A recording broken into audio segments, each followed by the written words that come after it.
good. It's a mint tea. I'm about to start the live just so you know. Okay. It's a mint. So I did it with Moroccan mint, peppermint, and then also they make it with like a steamed lemonade and then ginger.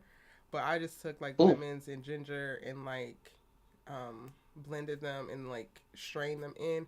So it's like super potent and it's like attacking this I bet area that's right here. opened you up. Yeah. With a little bit of honey.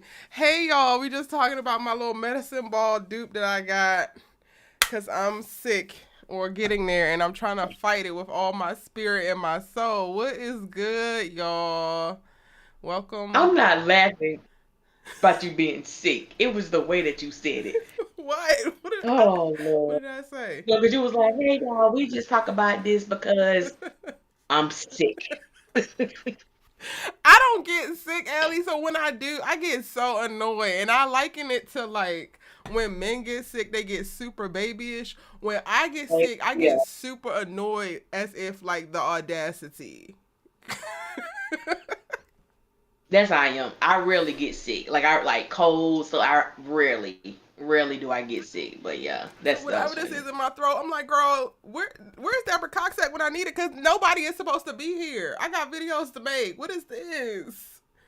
I thought I was I losing feel my you. voice earlier, and I was just like, oh, and I like rush. I went to Trader Joe's and got all these like little. I got like ginger shots and like probiotic shots. I was like, I'm not doing this tonight.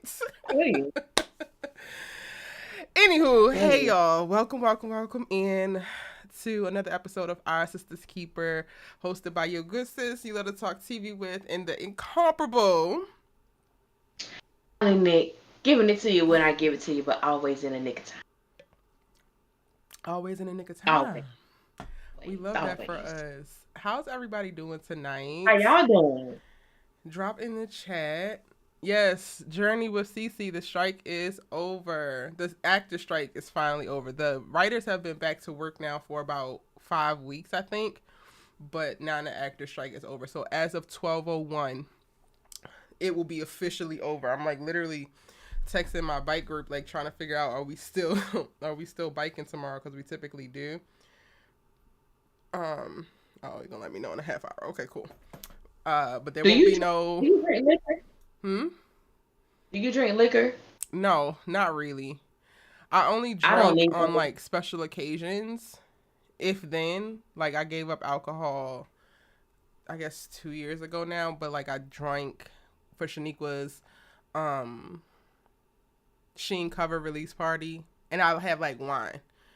So I Okay. typically don't do hard liquor. And when I go back to the island, so like my dad is from St. Thomas, y'all, I might do rum because I haven't had rum in I feel like 8 years. But like, I typically stay away from alcohol. Why? Yeah, I haven't had a drink. It's been about 2 years or whatever. I was asking Ooh. because the quickest way, like, to get rid of anything in your body is to take like a shot of liquor, put on Mm. some sweatpants, sweatshirt, two pair of socks, wrap up in a comforter, and sweat that mug out. You'll wake up tomorrow morning feeling brand new. It's the alcohol for me, even though it's like a toxin. Yeah, I don't know what it does, but you wrap that mess. That's the country. That's them old people. They do that mess and girls sweat that stuff right on out. I'm like hot right now, so I'm having this little medicine ball that's like two versions of mint tea, ginger, lemon, and honey. So we gonna see what this do for right now. Hopefully it doesn't get any worse. I ain't gotta do I that. But hope it thank doesn't. you. I hope it doesn't. No problem. But yes, as of 12:01 tonight, the strike will be over. The SAG after negotiating committee accepted a tentative deal. So as long as they solidify it, which it typically takes like maybe 2 or 3 days to like finalize it, but they're gonna once they accept the tentative deal, all like striking and picketing activity at least pauses. So as of 12:01, that's it. It'll be interesting to see what the deal actually is because I'm a little nervous. I'm a little bit nervous that SAG AFTRA's negotiating committee was feeling the pressure of like actors being out of work and like starting like I started to see actors on TikTok like getting vocal about starving and like about to lose their apartments and this and that. And while I get it, it's like, y'all, they fighting for you to have a job. Like, these are 3-year deals, so they're gonna have to negotiate again in 3 years. But in the 3 years time, if y'all agree for them to scan you once and pay you once, then baby, whatever job you take in this next 3 years is gonna be your last. Like, let's keep it focused. So I'm just Yeah. very nervous because that was like one of the biggest sticking points that like it seemed like the studios weren't moving on. Last I heard, so I can't wait to see what this deal actually entails, and hopefully it's as good as what the writers got. You're gonna be waiting on a lot of shows still because y'all gotta remember we're in the holiday season now. Most people will be going on break anyway, so I honestly don't Right. see productions really starting up until January anyway. Shakana says I make a hot toddy with tea and ginger. Oh, that sounds good. But yeah, how y'all feeling? What's going on in y'all's neck of the woods before we jump into this episode? I'm gonna try my best not to be hollering, but y'all actually, I think it's y'all. I think y'all are the ones that like make me cut up because I be so cool, calm and collected until this turns on, and I know I'm amongst my people, and then now all of a sudden I'm behaving with no coof. So it's giving it's y'all, honestly. But you know what? Sometimes too, I think like because we do it right after. Sometimes I think like as we're talking about it, then certain emotions stir up. Mm. Like for me, like watching it, and I'm looking at it because I was so disinterested. But now that I'm thinking about the things I'm gonna talk about, I can see myself getting a little passionate about certain parts of this episode. I ain't gonna yell because I ain't got the bandwidth to do that right now. But I'm gonna get a little passionate about the things I have to say.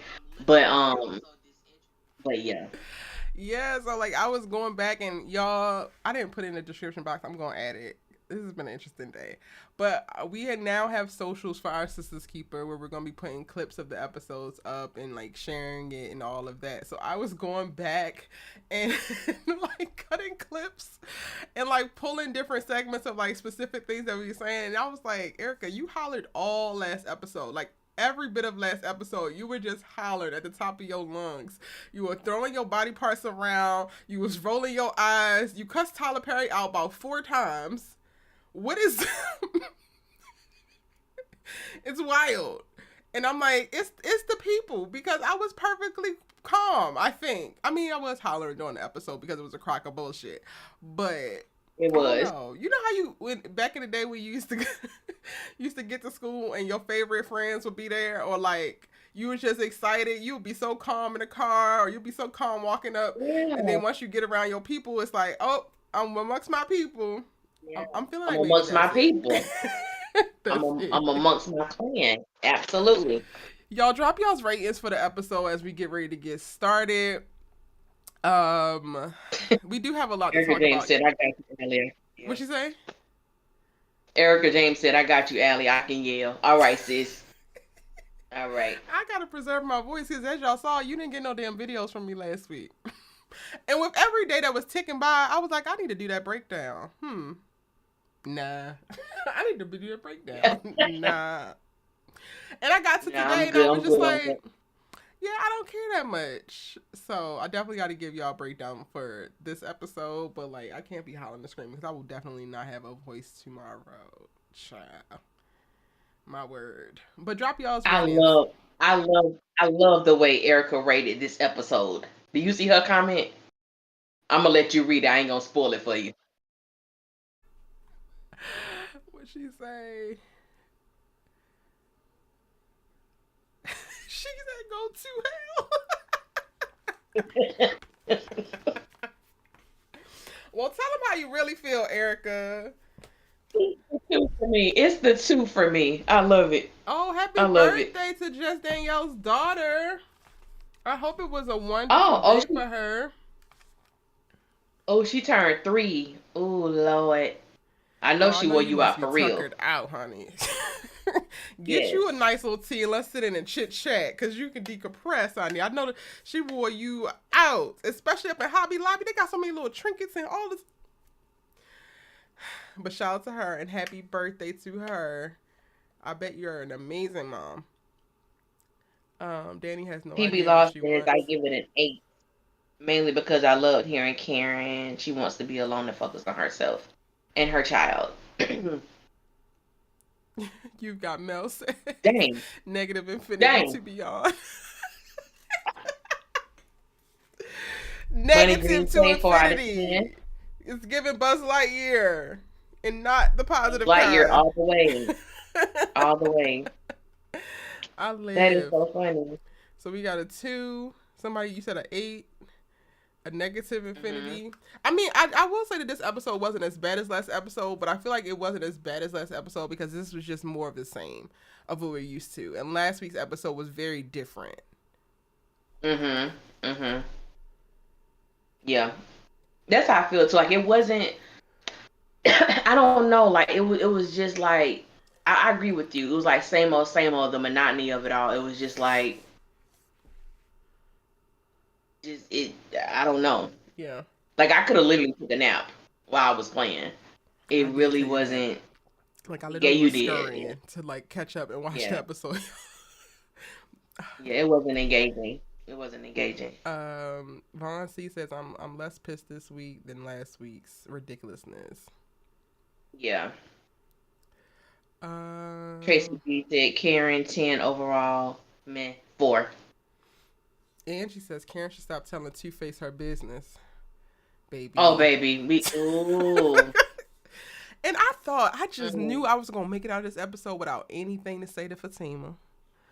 But you know, at this point, I feel like Tyler trolling me at this point. He was like, Back to the Future, in the future, like, what's gonna piss Erica off? Let's do that. Because the way that Fatima and Karen interacted at the duplex versus the way that Fatima described the interaction to Andy, Oh, that pissed me we off. gonna go into that That because pissed that me off. shit right there, That pissed me I off. don't like that. I don't like that. I ain't like that either. And Ty said, "What up, cuz?" Karen gets a 10 because Sister Girl is glowing, but the episode gets a 3. I see that. Karen I gets a agree. 10, baby. A 10. Uh, Chicago says, I'm going to make you cut up because I'm about to be chaotic.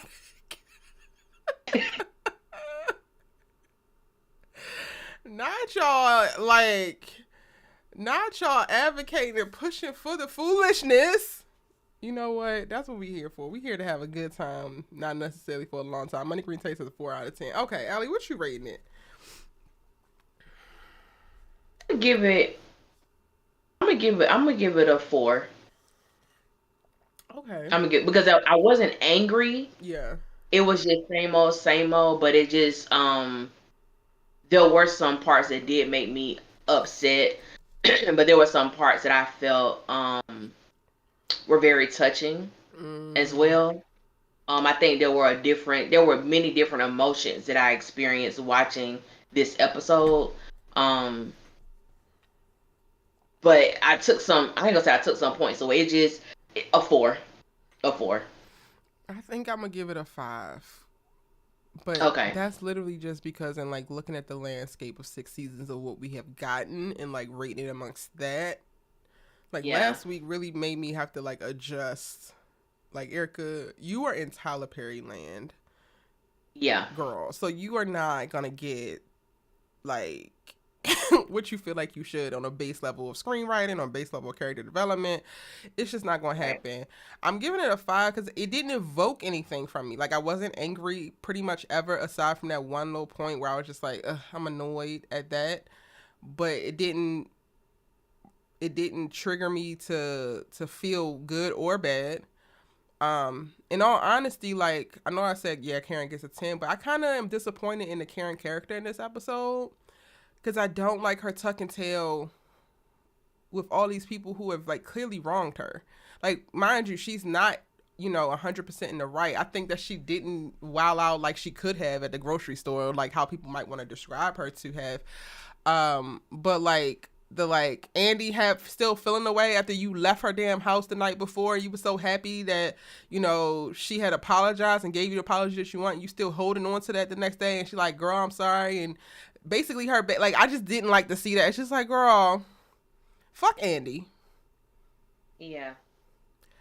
And again, we're gonna get to it with the whole Fatima thing once we get to it, but yeah, I'm gonna give it a 5. It's like straight down the middle. Things happen. Things happen I didn't care to see happen, but they happen. There was some forward movement. You can clearly see that Sabrina and Maurice are moving towards finding out that they are getting acquitted or whatever the fuck. Um, Danny is clearly moving towards her next arc of like pushing Preston away. Now, while why you don't get stronger points, like why this is not an 8 for me, is like you got Danny randomly now being so damn distant to this boy and hiding things. It's like, this is big bad Danny that tells everybody the truth and tells us how it is, and then she comes home and she's tucking tail in her own damn house. Like, so I'm gonna give it a 5, and that might just be me being nice, me not having no energy and like feeling sick. I don't Yeah, know. I see that. I see that. I see that. Girl, go ahead and block True July Leo. You already know that girl used to be on the channel. She just made another page or made another screen name of. That's the chick you already got blocked before. I We're not finna even can't. engage with I can't. It.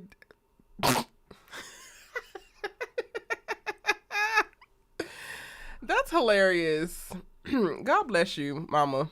Anyway, where we starting you. at tonight, Allie? I You pray wanna that start you from the find something to beginning? go do with yourself, truly. Like, I pray that you spend the next 2 hours of your life doing something that brings you joy. And if creating Truly. negativity is what brings you joy, I pray that you start talking to the Lord, like right now in this moment, and ask Him to give you give you a little bit more deliverance, babes. Truly. Cause you're Um, you're you're a you're a grown woman. Like you are a legit grown woman, and there are so many other places you can go to that feeds into the things that you like. And if Erica and I are not your cup of tea, you don't have to drink. Just go to someplace else. But you're not gonna get what you came here looking for. We're not. You're not even gonna get here period. done. That is funny, But honestly. And anyway, honestly, I'm glad they put it so that people can see that we're not making this shit up. at Because all. typically they don't come into the lives, and it's just like, you're so But big and she, bad in but your she, videos that they don't but ever she's confront you in the live. but she's that's the chick, that's the real estate chick that used to be on here, the one that we had to both block. Oh, I Yeah, don't because know she who say the that same was. stuff. She say the same stuff, like the same And it's exact crazy. stuff. It's like, it's the self hate, babes. You're dark skin. Did I just tell you something Exactly. that you didn't know? You're Exactly. dark skin, You're dark babes. skin.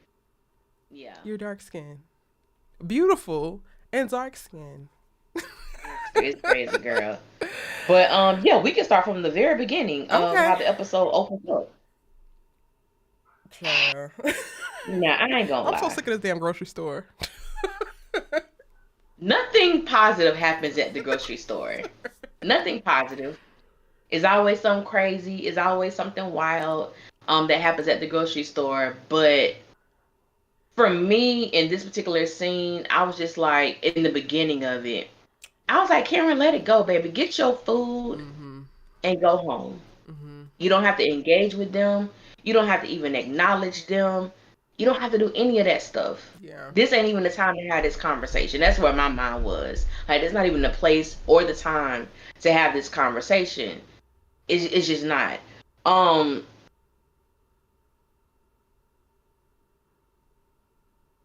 like mixed emotions about it because I feel like when Cameron told Fatima, like, you're the problem, like, we know as an audience. I guess for me, I just didn't like the fact that we're only like what a day or two removed from Fatima walking into Karen's house, Mm-hmm. and I would still expect for her to have some type of animosity or anger there. So to me, her response to Fatima isn't like abnormal or shocking, like Mm-hmm. for me. And then it's almost like, well, Zach really wasn't trying to hear what Karen had to say, and I could understand that, especially with what he had going on at that time. Yeah. And then it just felt like, well, Fatima, when Fatima made the statement like, which is I'm a problem for insecure women like you. Mm-hmm. or some reference Oh, like that. She insecure said, women. She didn't say like you. Let's not put words in her mouth. She said insecure. I'm a problem for insecure women. "Oh, I'm about insecure women." Okay, even she was directing it towards Karen, but I'm like, I in that moment to me it was like it was still a just a bash because it's like at the end of the day, you're insecure as well. You're the one who go around and checking footage and you don't trust Zach. So there's some insecurity as well, but we ain't gonna go there right now. But I just felt like at the end of the day, it was still like Fatima when she was telling Karen exactly what was going on with Michael. I don't know. I guess I kind of felt like this was Tyler, and I felt this way throughout this entire episode. Like I kind of felt like it was Tyler's way of still creating it Fatima to be the hero. Yeah. Like coming, like I that was my vibe. So it was just really challenging for me to. I guess we'll talk about that later, but I mean, I agree.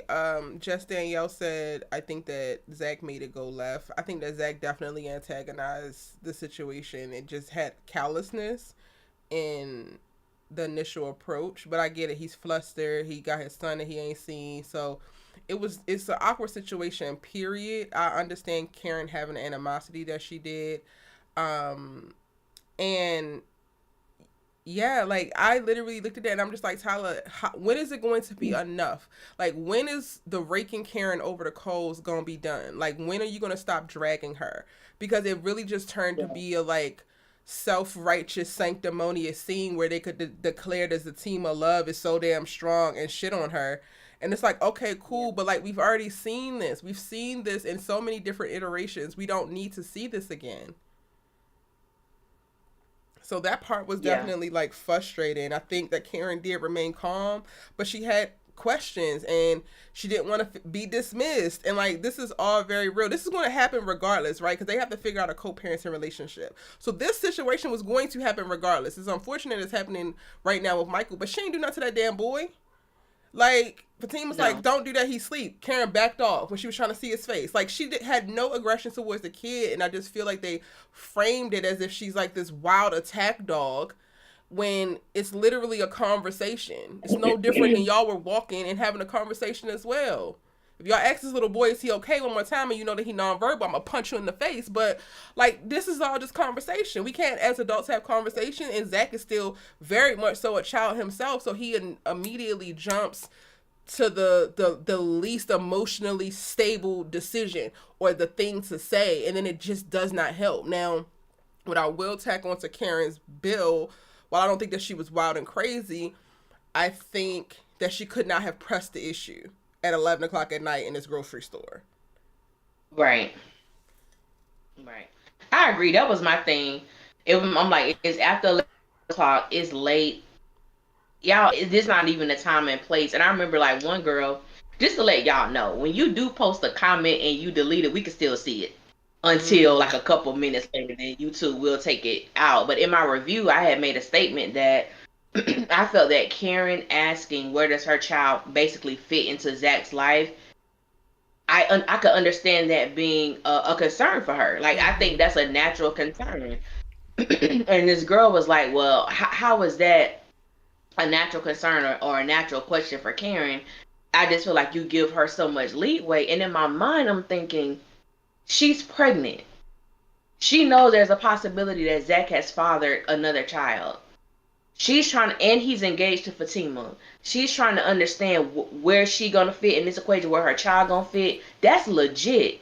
And I'm like, so it amazes me when people get that angry about a realistic thing, Yeah. but yet you can condone another character walking to someone's house, firing off a firearm with a child present, and you see nothing wrong with it. And so it's so interesting when you as you and I talk about this show and we see some of the things that we see or the people that come up in here where it's like it's not defending Karen, it's defending the reality Yeah. that this is a genuine concern.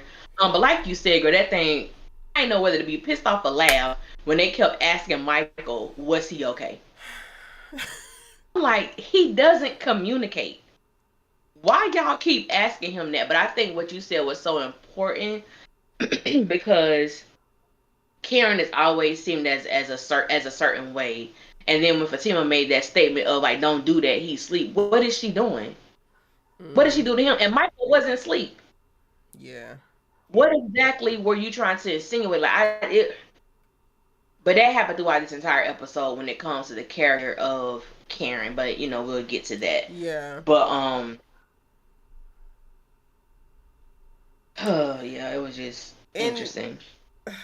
and again, I'm gonna give grace to both Zach and Fatima because it's a very weird, rare situation to be in, to take your child that you didn't even know was your child, and now you're getting saddled with, not only do you have a child, but he's not being properly taken care of. You're psychologically being triggered because he's basically suffering from the same thing that you did.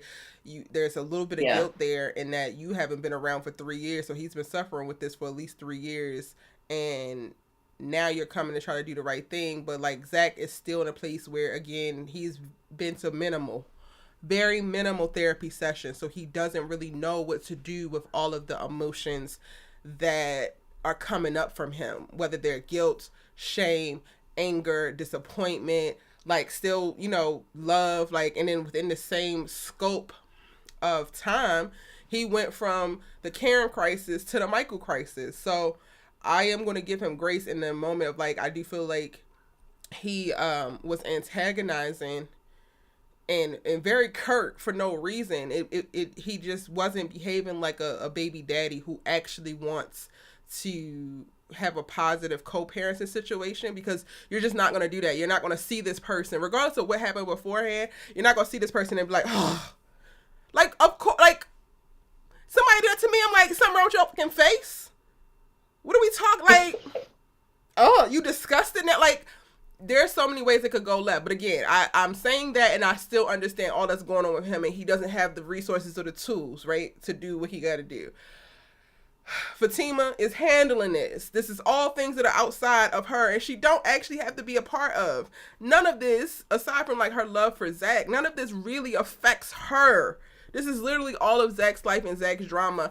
And while being committed to him and, vowing to support and do what you have to do to make this relationship work, and now figuring out what this family looks like, there's still feelings there. There's still struggle there. There's still a bunch of things. So I get it. Like, for me, the grocery store scene was awkward, but it was bound to happen.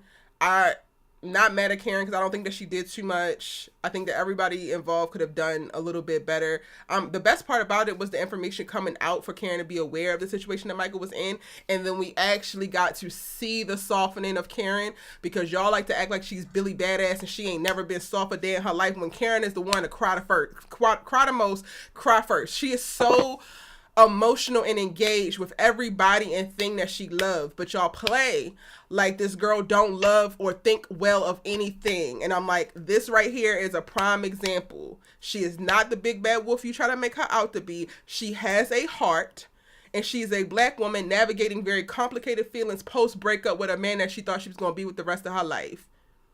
Like, relax. yeah. Please. Yeah. Ooh, child. That. I feel like I just said a whole lot. You did, but it was good. I be going on No, rants. it was good, because I think like even some of the things that I saw, like some of the posts I saw for this episode, people was like, "Oh, Karen is finally acting mature. Oh, Karen is finally softening. Oh, and in my mind I'm thinking, why are we collectively acting as if this woman is acting a certain way for nothing? She just automatically woke up and decided that she's gonna be this individual. And then it pissed me off because, and I don't know how you want to do this tonight, but like her interaction with Andy, I don't Oh, know, we can this go right episode to really it. felt like I'm following your lead tonight, friend. it just felt like piss on Karen Day. Oh, real Because quick, I I'm do want to like, address though before we go there. Yes, yes, yes. Fatima was drinking this episode. We're gonna start a counter, but go ahead. We're gonna get to that too. They were talking in the chat about what she drinking. Was there glasses of wine? Because I've been getting ethered on my video about is she actually pregnant, but you know. Yeah, you have been. Um, You have been. Jesus, why not be coming for us like that, Lord? Anyway, um, um, her when she conversation with gets to Andy, yeah. Andy's, what happened? No, I was just trying to remind you where you were. Go ahead, go for it. Oh yeah, when she gets to Andy's house, and then I was like, what happened? Because at first, Karen was already on the list. Baby girl could just go up to Andy's penthouse. Now she had to be buzzed in. I said, oh, okay, okay, Andy, we getting brand new. All right. So when Karen comes, when Karen makes her way there, it was Andy's attitude for me. Like I should be pissed off at you. Excuse Pissed off for what? me for what? And I'm thinking Karen was like, I apologized. I apologize. Oh, is that what you did? Oh, all right, Karen. I said, wait a minute. Wait a minute. Tyler, why is Karen yet apologizing to Andy? Why is she yet like Erica? I felt like I was in the Twilight Zone. Yeah. Literally felt like I was in the Twilight Zone because I'm like, how many times are you going to have this woman apologize for things that she did not do? When are you going to have this woman actually come face to Andy is not Karen's friend. Like I will forever be. I will put my flag on that hill and let it stay there. It is challenging for me to look at them interacting and pretend like there's a friendship there. Mm. Especially to me, like even some of the way that Andy was like treating her or her disposition with her, it feels like Andy is walking in a state of offense. Like Karen has offended her in some way, even though she did offer to give her the money for her salon. It's like that's easy. That's chump change. That's not hurting you. But it's like to really be there as a friend, you're not that. Yeah. It's just it's hard for me like as a viewer to watch sisters and be like, oh yeah, man, Andy and Karen, you just called this girl your best friend, and then in the next breath you let Fatima talk about her, like it. But yet Karen got to be the one to apologize for all her wrongdoings, and everybody else could just say or treat her like crap, and she's just supposed to take it. So that's so in the beginning when I was saying like certain parts were very challenging for me to watch, and it just really made me upset because I'm like, in a sense of what are you really trying to say about this character, Mm-hmm. Tyler? What are you really trying to say about this character? But it was just, child. Yeah, I don't know what Karen was yet again apologizing for, and for her to have that like disposition, I don't know, like some people are going to look at it and be like, well, Andy's giving her the money that makes her a good friend. No, it doesn't, because money is money. It's going to be what it's going to be. I would actually much rather her make her life a little bit more complicated and take the money from Zach or take the money from Aaron than take it from Andy, because you still are, you still have this like tie with her, right? And um you still have this very unhealthy tie with her, and it's pretty much on par to me with just as toxic as it would be for you to so-called take it from Zach. But at least there's clear boundaries. At least there's clear expectations. Like if you take the money from Aaron, even after you break up with him and y'all lay it out, then it is what it is. You take the money from Zach and you know that they're getting married. You know that this is happening. It's already laid out. You take the money from Andy, and Andy changes as much as the wind blows. Like you were just fine last night prancing your ass out of her apartment so that you could go off and have your date, and you were just happy that she had let you in her house because you know she wasn't feeling you. But then the next morning, Right. now you conjured up additional animosity. They don't have clear boundaries. They don't have clearly communicated expectations. They don't have loyalty. Like they just don't have certain things, and it's like this is not going to be good taking the money from her, whether she got it or not. And for Andy, I think it's interesting. It's like one thing to be in a place to be able to afford to help your friends financially. But I would question, like, dang, if the only thing that my friends can get from me is financial support, I would be like, oh, I need to step it up as a friend because money comes and Facts. goes. Facts. But, you know, that's just me. No, that's how I feel too. That's how I feel too. I think I kind of checked out um of that scene once Karen apologized for the 50 lamb time. And Yeah. so when I can't remember exactly what she said, but she made a statement about, I don't know if she said that that was Gary's penthouse or something. She was like, Mm-hmm. no, Andy, this is Andy's penthouse. She was like, oh, I'm sorry, I almost misspoke. Or and I was like, Tyler, stop it, Please stop it stop it, stop it. And then when immediately. she was like, well, I don't know which Karen I'm gonna get today. I said, go to hell. And I've been really trying not to send people to hell. I've been saying jump in the pool full of salt water. I've been with your eye with both eyes open. I've been saying that. But Andy can go to hell. Literally can go to hell. Yeah, with that Literally. little fake old Pilates workout that you were not doing, girl, it's giving infomercial. You don't have no sweat on you. Like, Andy, do you just sit up in this penthouse and just have airbrain ass thoughts, like airhead thoughts? Like, Andy's life is not real. She literally is some makeup, some cute clothes, and a body. Everything else is like, she might as well go ahead and be a sim. She's a damn NPC because, girl, what? That was funny. I'm just saying. That was funny. That was funny. Yeah. Um, wait, who's leaving?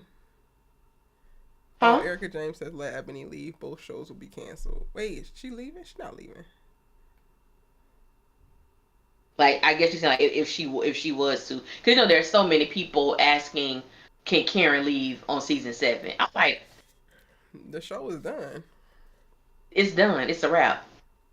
Yeah, I can't wait to hear from the folks that was like, Karen is never gonna accept Michael. Karen is a evil raging bitch. Oh my God. I saw that. She would never accept him. Fatima's gonna be a better stepmother than to him than Karen would ever be. And I'm just like, do you know really? And like even like on those and I don't comment on the sisters um fan pages or nothing like that. I see them but I don't comment. And in my mind, I know there are places for discussions, but I think you and I have talked about this before. It has become so Zach and Fatima heavy when it comes to who they like that any Karen gets now she's the most popular topic across to me all forums, but everything is filtered through the lens of Fatima is the best. She treated Zach wrong, so everything they say about that particular character is filtered through those lens. So you really can't have a genuine discussion or a disagreement Mm-hmm. because everything is filtered through the unless you can talk to someone of a mature mind that can say, well, I don't like Karen and these are the reasons why. And I can rock with that. Like I can vibe with that. Yeah. But it's well, I just don't like her. Or she treated Zach wrong and then I come back, well, you think Zach treated her right? Like let's have that discussion then if we gonna go there. But if you can have like genuine valid points as to why you don't like her, that's cool. But I'm like, it's very rare though. It's Yeah. very rare that you can have those type of conversations because then you end up getting people who want to attack you personally because you don't like, excuse me, they want to attack you personally because you have a contrary view of Fatima or Zach or whomever, and it's just like you a grown ass man. You Mm-hmm. are a grown ass woman because men come for us too, y'all. They be getting Men they come, panties in a bunch.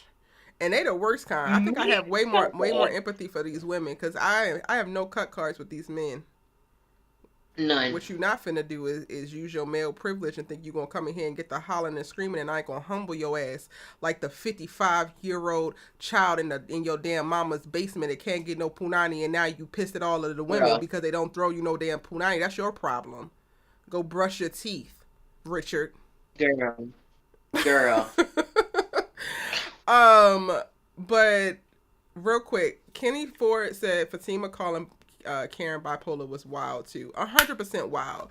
Jazz asked, Oh, where did y'all see Fatima drink wine? She made dinner, that dry ass rice. And apparently Michael wasn't that damn hungry because they was gonna feed him in the morning after they kept saying that they was gonna feed him that night. It's the inconsistencies for me, but okay. And then when Zach said he was hungry. She went over and she handed him his glass of wine and she picked up her glass of wine. We didn't get to see them actually partake in it, but she poured 2 glasses of wine for them to have with their dry ass rice. You can tell me if I'm wrong. That's what I saw. Girl, But I'm sick. Girl, I'm about to pull up the scene now. Cause I said, "Oh, we pouring wine, and you pregnant, man? Baby, the way that Two people are glasses. coming from Fatima is not a liar. Not one time in that video did I say that Fatima was a liar. I said, is she really pregnant? That is 2 totally different things. Never gave a reason of, oh, she's actually lying. But I did make a point of I don't necessarily know if I believe it because she's still drinking. She's still drinking. She was at the bar. Well, but Fatima been partaking. Okay, we just gonna be all over the place today. Yes. Like we ain't girl. Girl, I don't Okay, even got, I got. like, I say something and then I forget that I actually said it like 2 seconds later. So I don't have nothing. Nothing is sticking up here for real, for real. It's the fact how Fatima slept upstairs. For everybody who was saying, "Oh, they have a hidden bedroom in this house." Nobody Wrong. said that. People said that, Allie. And you could come from girl in my I have comment. not seen nobody say that. Thank God, because I would Girl, either anybody in who my come in there and a hidden bedroom. in my yes, ma'am. Because I will always say they one bedroom duplex or whatever. No, there is more than one bedroom. I said, when have you seen it?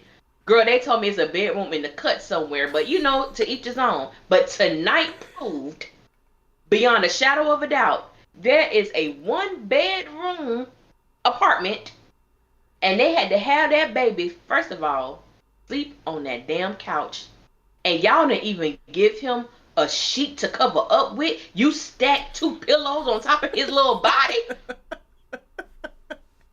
I said, I know Michael is not asleep on this couch, and y'all didn't give this baby a sheet to sleep on. But Fatima is upstairs in that queen king size bed, sleeping lovely with pillows and a cover and a comforter, and this baby ain't got nothing to wrap his body up with. Girl, Allie, I don't know if that's the case the because I don't know if he didn't sleep in the bed with them. Like that whole thing was just disjointed and poorly visually delivered. Like, let me just start there. But Zach had his full clothes on for the day, so I don't know if he brought him down with him when he came downstairs. Because I'm like, I don't know. I'm like, y'all did not make this boy sleep on this leather couch. Y'all didn't do that. And then you trying to edge off the trauma. Like, The only reason why I'm gonna say they did because he had made a statement about Fatima. He was like, "I know you don't like sleeping by yourself. I know you don't like sleeping oh. in the bed by yourself." So And why she was did like, "Yeah, Fatima sleep on the it's couch and they could have slept in the bed? baby, I didn't baby." even That's catch why I was that he like, said that part. Lord That's why I have was like, you. mercy. Those That's why I pillows was like, took you, me out. Erica. I ain't gonna lie. First of all, wait. I know that ain't Michael underneath them pillows like that. Y'all stacked 2, 3 pillows on top of this bed. You ain't got no linen, Zach. You got all the money But in the you world coming to from be throwing Fatima's around. condo and you ain't got no cot, no air mattress, no. Nothing. Pillows. You got pillows on that baby. I said, what the hell is And this? not even like soft bedroom pillows. These are whole ass living room set Living pillows. room pillows that go on your couch. I said, what are we doing here? Not What why are what we what, what? nitpicking? Is that nitpicking or are we just saying what actually is taking place? The whole thing don't make no sense No, to me. that's what took place. But I was so but it go back to what you said. I can't remember specifically what you stated, but how it was visually just all over the place because you have them being it's the next morning, obviously. Fatima's coming down. work clothes, getting ready to go to work. Zach is fully dressed, but he's asleep on the couch. I'm like, so when did you change clothes? Why are you fully dressed? Like you came down like that. And But then this said is that Tyler. you So don't like to sleep alone. Like, so it's like, Tyler, you could have left that line out. Like, it just don't make no sense. Child. So yeah, I it's, don't think it's nitpicking. I think it's just us doing what we came here to do. If it's bothering you, then I'm sorry. um, I still don't understand one bedroom. Could it be that? Could it be they have an extra room, but not a bedroom? They ain't got an extra nothing. did y'all They not got a see how kitchen. fucking free it was? Like a freeway in there when Fatima was busting caps in the walls for Belinda. There was nothing but space and Yeah, opportunity. that's it.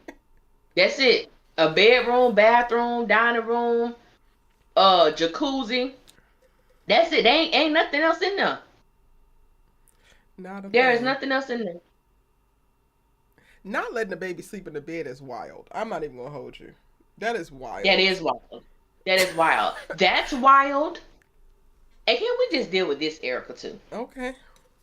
The whole purpose of Zach going over to Heather's house is because he was so concerned about his son not eating, right? Mm-hmm. He did all of this, brought the baby home, and still didn't feed him. That's what I was saying. And When he when he said we'll get him something to eat in the morning, I was like, wasn't all of this for the food? because you got this baby being hungry. You can't get this baby a McDonald's meal. Well, we boycott McDonald's, but you can't get this boy a little Wendy's. You can't get this little what? That blew me. And This Fatima, that rice this was dry this as hell, but he deserved it. Something. Put something in the baby belly. You saw how dry that rice was. She was stirring. That shit was clumped up, Ellie. girl. First of all, this is what I want to know. Why the only things we know, and it's so fun. Now this may be nitpicking here, but it's just hilarious to me. The only things we've ever seen Fatima make or hear her talk about is rice and Alfredo. I'm like, okay, so She's Fatima one of can't cook. those. So Fatima can't cook rice and Alfredo. Allie, I did not pick up on that. Fatima is one of those. Fatima is giving college chick meals. When you was in college, you fix a little quick little something, dude coming over, fix a little something. That's what you made. Fatima I is said, making it hard for all of us. The way these men be ethering us online about how they tired of eating Alfredo, and that's all Fatima want cook. That's all she be cooking. I said, oh my God. Y'all know But that that rice just was tickled dry. me. Y'all That know it just was tickled me, dry. though. Point blank period. Y'all know it was dry. Okay, so like since we at the house, in the next we gonna go back because we was at the next morning. But let's go ahead Yeah. back to when Karen Yeah. pop up. So is it okay when she pop up bringing gifts? Is it okay when she pop up and she's apologetic? Is it okay if Yeah, she they pops ain't up and meets them anybody. as humans? Ain't nobody had no problem with that. Or with that I've seen so far. No one's had an issue with that. She can come And it's bringing crazy gifts. because Karen was at the stove, the same stove that they was at, and they couldn't find a car seat. Okay. Okay. The same store. The same You store. so uncomfortable and emotionally unstable that you gotta run out before you get everything that you damn need. Zachary, beef for real, please. I love that. I love that moment for Karen. I didn't necessarily um mind her apologizing to Fatima because it gave like apologize for all of it, all of the moments in case it got convoluted or you missed it, because there's been quite a few times where I stepped out of line. I just wish Fatima was a little bit more apologetic, but it kind of is what it is. She kept it cordial, she kept it respectful, and then she seemed to like really empathize with Karen. which to me was beautiful. I thought it was a really great moment, a positive step forward for the three of them, even though Zach didn't have nothing to do with that particular scene. So for us to get to the law firm the next day and she talking about having Karen committed, I'm just like, Fatima, you're phony. You're a fraud. You're whack. This is mean girl. You're a clown because you're so quick to run tell what Karen did, don't want to take accountability for coming in her damn house. But the moment the girl comes and gives you the best olive branch that she could possibly muster to support the situation that you're currently in, you don't want to run tell that to Andy. You have nothing to say. That's some coon clown stuff for me. Like that's some clownery. And I can't respect her for it. Yeah. But Tina already apologized at the job. That was a backhanded ass apology. We talked about it the that week was before that last. wasn't. So I it agree. wasn't That as was not a genuine true as what Karen apology. gave. She really wasn't. It wasn't genuine at all. It wasn't genuine. It wasn't genuine. And then she lied. That whole thing about, well, I came over there. I'm sorry. I came over there because I want that whole. Like, if you go back and watch that clip and you listen to the things that Fatima was saying as the reason why she did what she did, it was complete and utter nonsense. Yeah. That was not a true. It wasn't a sincere apology. I think when Karen came over to the house with the gifts, and I think because she was, when Fatima told Karen what was going on with Michael and what they were doing, I think it really hit home for her because she even stated when she went to the house that that was some of the same things that Zach experienced. And Yeah. I think that once she removed herself from the situation, she was really thinking about the child and also what Zach may have been experiencing, knowing that he could relate to that same experience. And so I don't have a problem, with her doing what she did.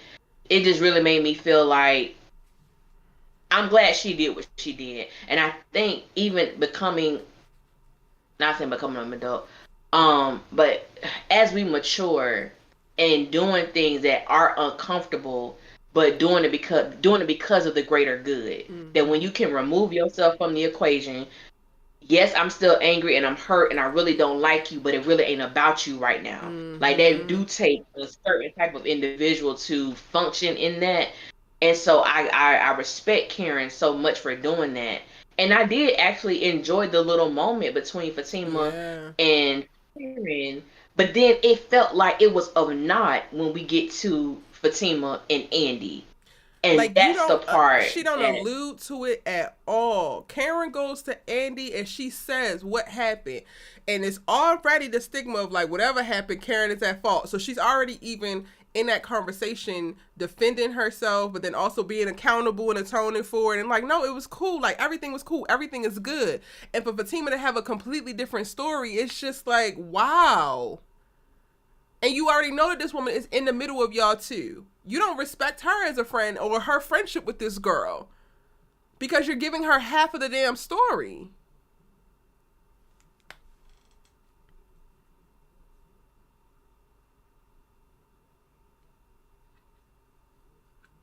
yeah. I was very disappointed in Fatima, and I was waiting that whole interaction. I was waiting for her to say, but she surprised me. But she did this. It never came. We're here. We're here because when she had made this, when she said, like, is Karen okay? I literally thought she was, and I would expect for Andy to be like, yeah, she's fine.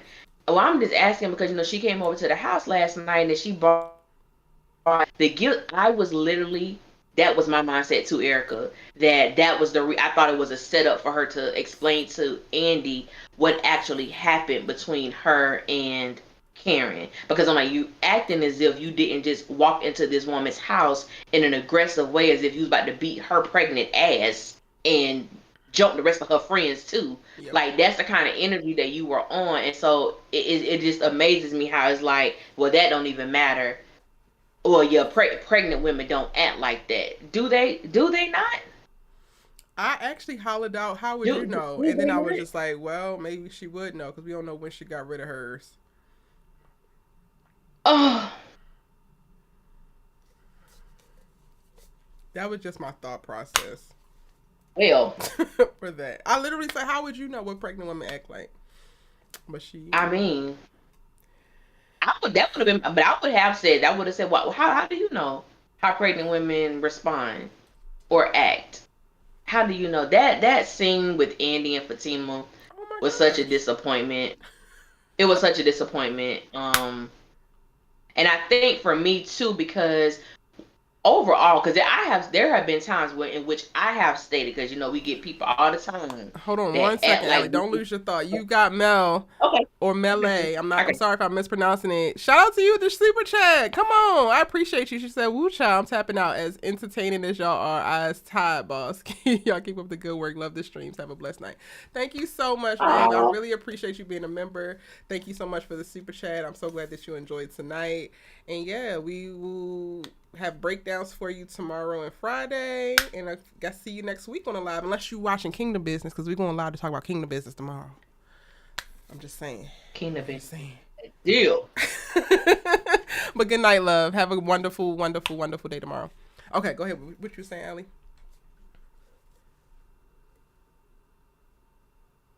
Why are you laughing? Like, where did my thought go? Um, I know I was talking about Fatima Yes. and was it Fatima and Andy? Somebody said that she don't care about her friendship with Andy. I mean, she don't. Maybe I was reading DNC. DNC Greatness says she. Where is the comment? Was it this that she was referring to? Now we all discombobulated.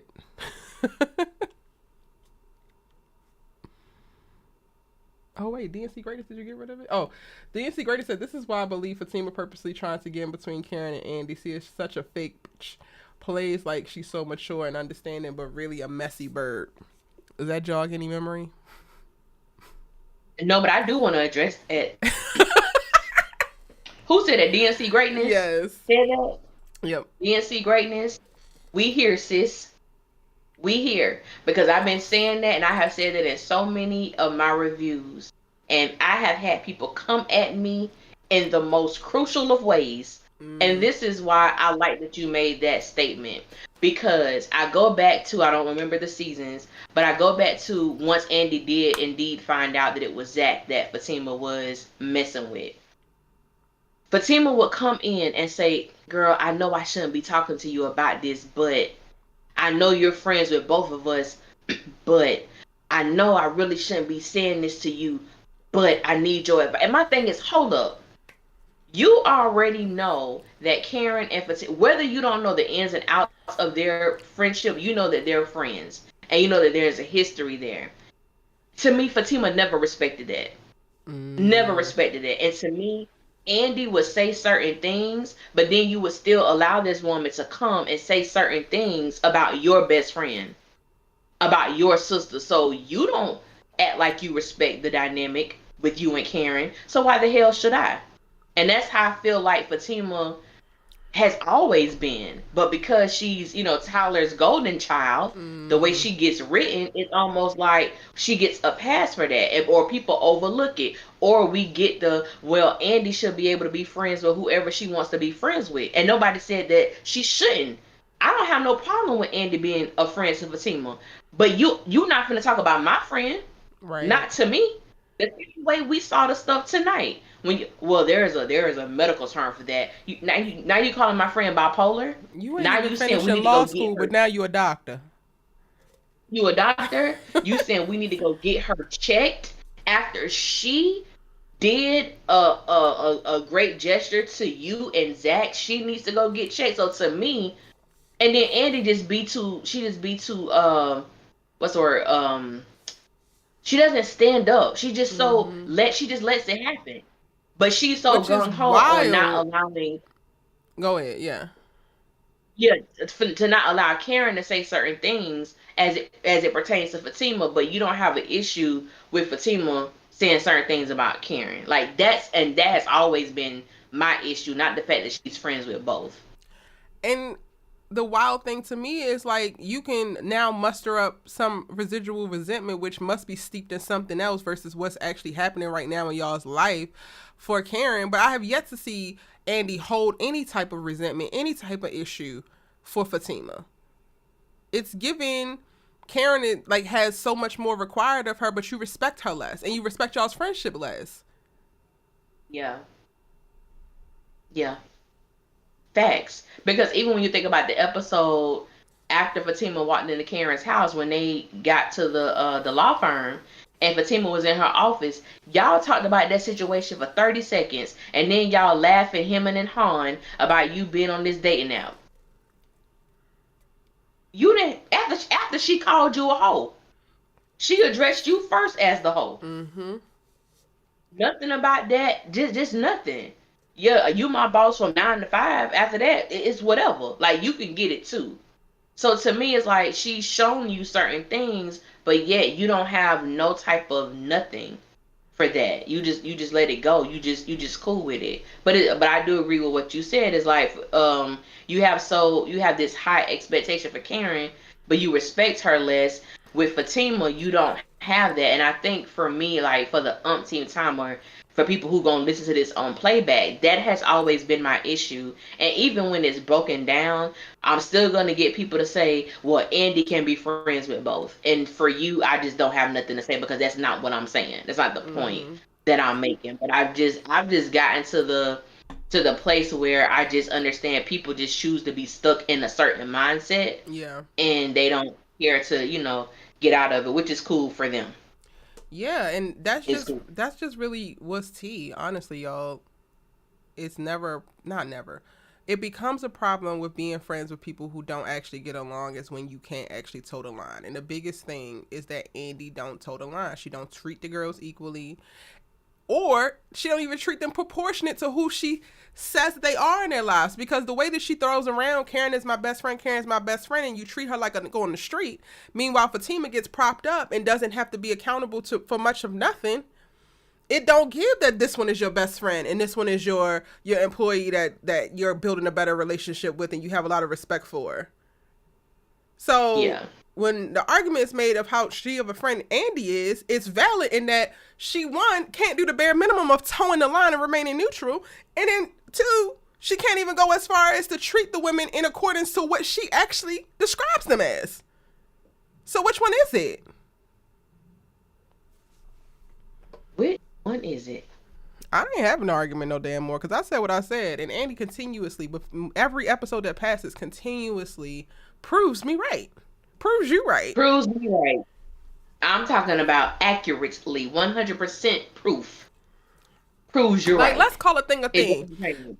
because y'all might need to get her checked. Okay, Fatima, we have had a bunch of interactions. Y'all have had run-ins, and it's uncomfortable, it's awkward, it's weird.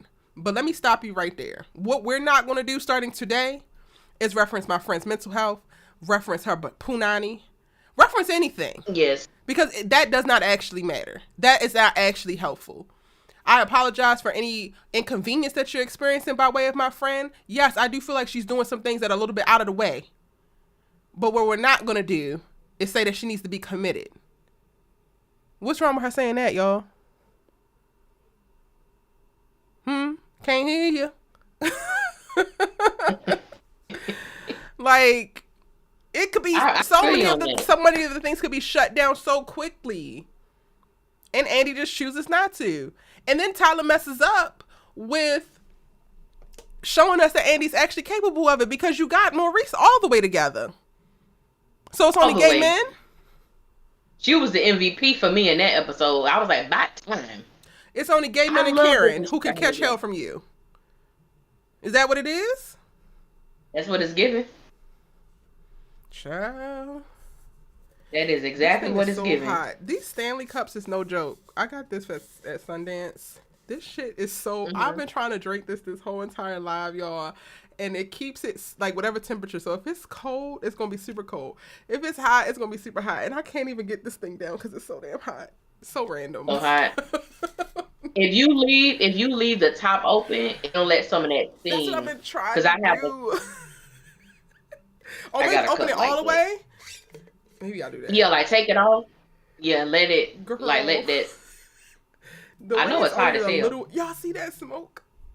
It's the littlest bit that I have drank. Can y'all see that? This is so random. Like, y'all did not come here to see what's in my cup. It's screaming out. Like, I gotta get this down. Anyway. Where was we at? Um, Karen and what else? Karen and well, who's on Fatima and Andy. But I was thinking about who we haven't talked about that showed up on this Calvin, Calvin Sabrina, and and Maurice. Maurice. Girl, I just have no words. I have no words. I am completely um disinterested in Calvin and Maurice Yeah. at this point. Um I think that to me something that I thought was that could have been a great thing in that scene is when Maurice says, oh, when Calvin made the statement, because after all the stuff I've been through, and Maurice asked him, well, what have you been through? No, we're not gonna do that. Like, it's not enough like alcohol in this place. And I felt, for what we do know about Calvin, we know, excuse me, that his biological uncle took him to, have for a woman to basically assault him as a child so that he wouldn't turn out gay like his gay adoptive fathers. And I think that would have been like a pivotal. This was his biological family side of the family. Like I guess it was like maybe an open adoption. Oh, This happened in season two. Hold on, was it season one? Whenever his dad died, whenever his father died, and he got super drunk, and he came to Sabrina's house, and he was telling the story about how his because he was saying like how good he was in sex, and he was like, yeah, because you want a thug, like you like them thug niggas, like that's the kind of B you are. He was calling her all kind of bitches and all that stuff like that. And he told the story. Yeah, it was his biological uncle took him to go see like this 30-plus-year-old woman to sexually assault him so that he wouldn't turn out gay like his adoptive fathers. So he's dealing with that. And that's the same time that we found out that Sabrina was sexually assaulted as well. But it never went any further than that. We never got no. We don't know. Tyler never spoke about it again. Never. And so my thing, and that's why I've always stated that Tyler will write these nuggets and never go back to them. How you write something, but you go in detail about Calvin, which was a horrible thing to happen to somebody. And he was like 11 when this happened. Like you bring this stuff up and then you don't go back to it again, which I think that's why I always say, even if Calvin is one of the characters that doesn't come back, it's not because he can't be a well-rounded character. Tyler just never wrote it for him. Because my thing is, your father died, your other father moves to Florida, you have a son who we don't see. Supposedly you have a crazy baby mama, and you're dealing with this stuff of being, traumatized as an 11-year-old little boy. But we don't ever get to see that from him. You know what I'm saying? So it's like, even with Sabrina, it made me wonder why is Sabrina so like when it come to her friends, Sabrina don't play. Like she is very protective, very on guard, very like I will f somebody up when it come to my friends. Yeah. And then it made me wonder, is she like that because she had an experience where something was taken from her, where she couldn't Mm. control the situation. But Tyler don't never go off and, explore that. So we're just left with certain things. But I felt that it would have been a pivotal moment between the characters of Maurice and Calvin, but because that Mm. conversation never happened, I guess the easiest thing to write was to just make him go to bed because he's tired. But then even that, it's like you have that backstory to pull from. Maurice is questioning his choices in men and how he gets into certain circumstances. This is literally the prime time to bond over trauma around Yes, romance and sex. And he just gonna get a water he bottle, go to bed. absolutely. You're right. Like Tyler. Yeah. And I think that that's the one of the most frustrating things about the series, honestly. It's not that there aren't great bones. It's not that the characters aren't, diverse and could be nuanced and could have fully fleshed out backstories with amazing actualization. Like it it's all sitting right there, and to like watch Tyler actively choose not to engage with what would make the show just so much more elevated is the most frustrating thing to me. Yeah. I agree. What y'all thinking in the chat? Let's see what they saying. But Karen is the insecure one. Fatima is always going like, girl, I am a problem for insecure women. Mm. You also, well, let me stop. I'm not going to poke the bears. Didi Taylor says, I'm happy that Karen realizes she gets to focus on her and her child. Um, Angie says, I hope Zach has another baby mama. Y'all so messy. Xana's Jacob says he should have been able to go into some depth with that, so another storyline for him can take place. Yes, yep. Shakana says I love the characters and the actors and actresses who play them. It's the dialogue and storylines that's annoying. Yeah, literally. Yeah. What you said. Velma Young says Maurice gets on my last nerves and waiting for Sabrina to check him. I think that Sabrina truly sees Maurice as like harmless, and he's basically one of the girls for him. I mean, for her. So I don't know if a check is coming.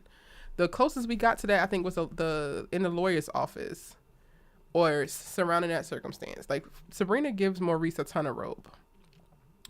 A girl, too much darn rope. Not Zach and Fatima need to sit in jail for a while, then bring some other characters forward. Why jail though? They can't just sit in a duplex. Who said that? Angie. Oh man. Zach gonna regret all this BS one day, and I ain't gonna feel bad. DNC Greatness says. I mean, he need to be regretting it now, but we're here. What else went down? Okay, we haven't talked about Daniela, and Lord knows I really don't want to do it because I want to have empathy for Danny. I swear I do, but she makes it so hard. She makes it so hard to understand her. And I'm gonna just leave it there. That's all for Andy. I mean, for Preston and Danny. I mean, I'm gonna go off of whatever you say. Okay, so I've said this a number of times, and I know I'm gonna have like mixed, probably mixed opinions about it, because I don't. A lot of people really rock with Preston. I don't rock with Preston. Mm-hmm. When it comes to Danny, I have said that I believe that Preston has become a pleasurable distraction for her. Not that she really actually likes him, not that she actually wants to be with him, but he is a pleasurable distraction from everything that has happened to her. And I think she enjoys the attention that he gives her. Nonetheless, I know there are some people who feel like Danny has done Preston just horribly wrong. And I'm not saying that she has not in some cases. I feel that initially Danny was not really trying to get to know him and his whiteness and his love for bluegrass music and cows and whatever else he had going on. I don't think that she was really open to an interracial relationship. However, when Preston started this whole emotional manipulation situation, I was truly done with him at that point. Because Mm-hmm. my thing is, how you gonna tell somebody if you don't marry me, I'm gonna go marry someone else? Well, sir, you can go marry someone else because you're not gonna force me to marry you, and I've only known you for a few damn weeks. Right. Period. I'm marry you. Fatima and Zach shouldn't even be engaged. Like that is stupid, but that's neither here nor there. But dealing with Danny and Preston, I just always ask myself why. Just why? I was really hoping that Danny, even though Stalker Tony is just Stalker Tony, there was something about him that intrigued Danny or sparked her curiosity. Because when have we ever seen Danny go to work 2 hours early? Danny is always the person that gets to work just in time or late. 2 hours early, and she turning down food. I'm like, Preston. So the conversation that they had that morning, it was just y'all have had this conversation before. Who cares? At this point, who cares? Like, I just want to make sure that we're good because you said this before, and then something comes up, and I'm just like, this should have been the conversation y'all had before you made the decision to be official. Yeah. As she loved to say, and giving girlfriend energy. Because, and I had some people too was like, because when I was talking about the date they went on, I'm like, Danny wasn't acting like somebody who was in a committed relationship, even though she did come out her mouth that she was with someone. Because I remember one time I went out with my friend. I was in a relationship, and her date bought his friend, and he was in a relationship. And our conversation was on the up and up. It wasn't no underhanded, you know what I'm saying, attraction or saying a little slick stuff out of our mouth. And Tony was saying all kind of disrespectful stuff, knowing that she's in a relationship, but Danny did not nip it in the bud because she was enjoying it. She was liking it. And now you still got the flower in your hair. You're thinking about this man. That's why you're trying to get to work early, sis. Because you want to bump into Tony. So just tell Preston the truth and let him go by his way. Like, I'm really not. I don't know how Tyler gonna do that, but I mean, we know it's coming. The inevitable is coming, but I don't know how this went on. Yeah, And did you? What you saying? No, I was gonna ask you a question, but you go ahead. It's No, around Danny and Preston, but you go ahead with that. What's your question?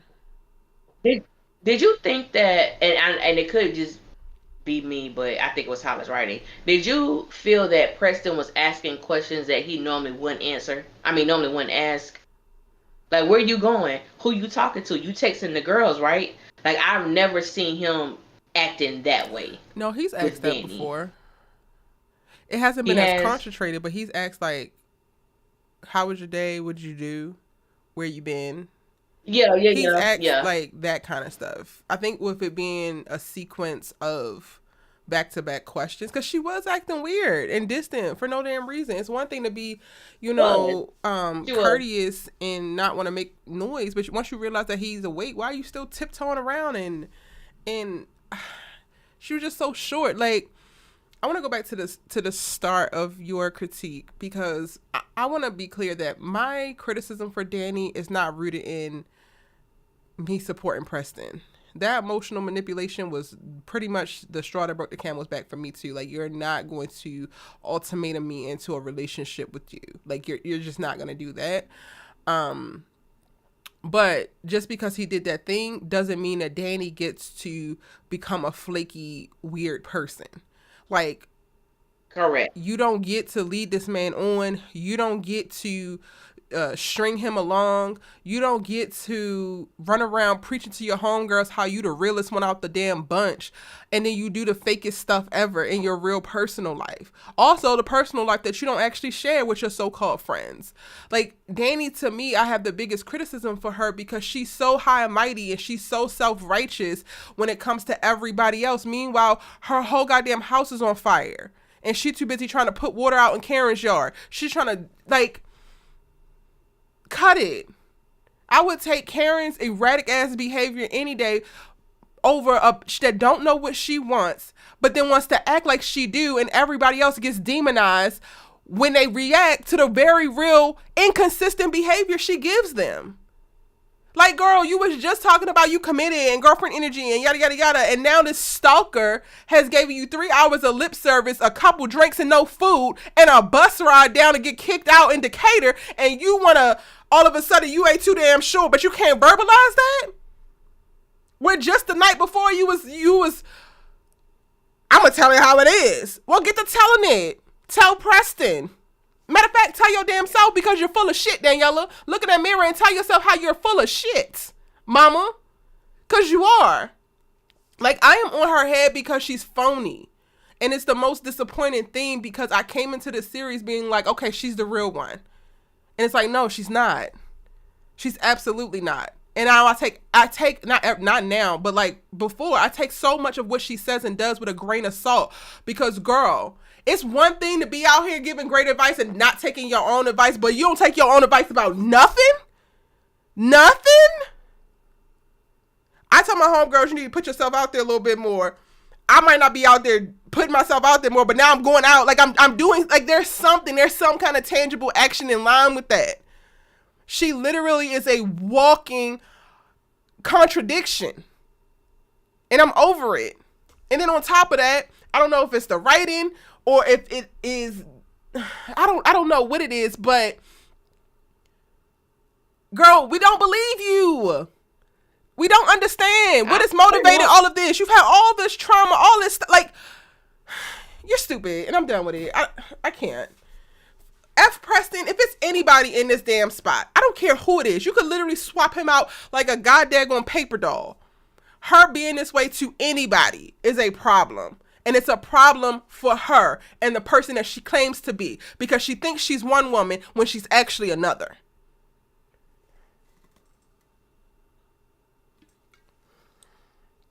Whew.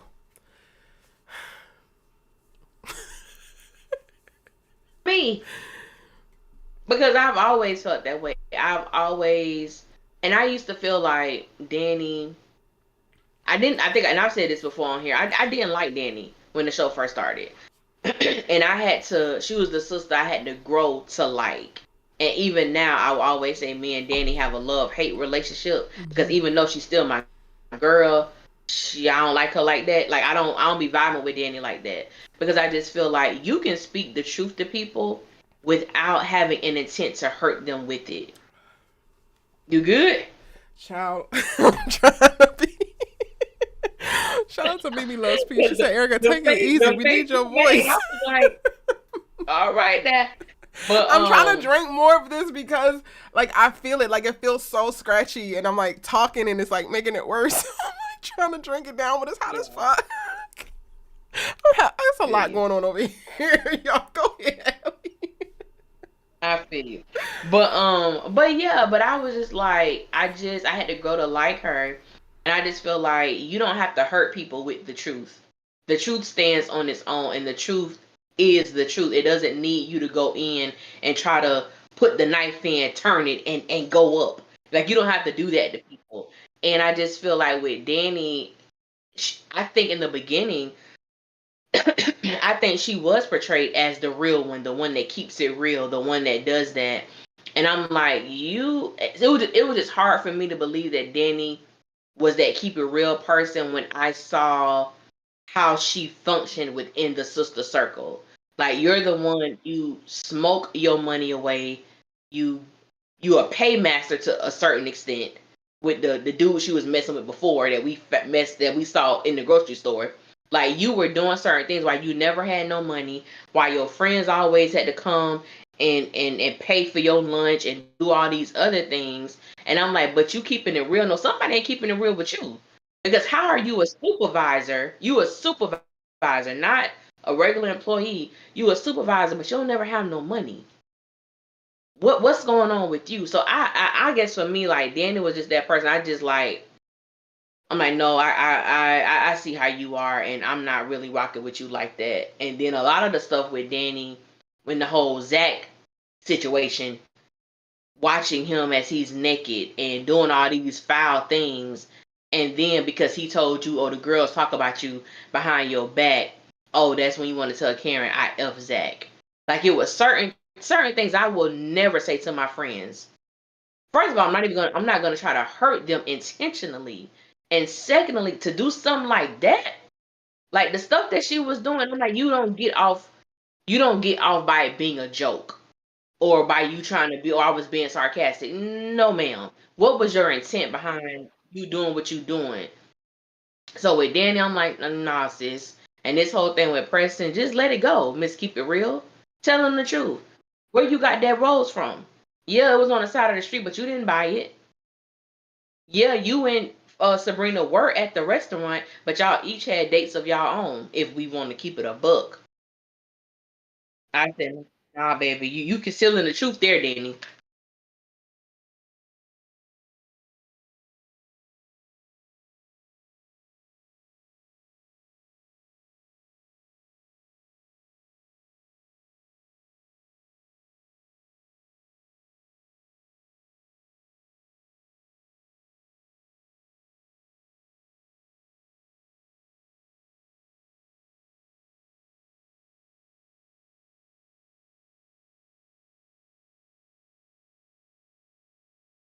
Yeah.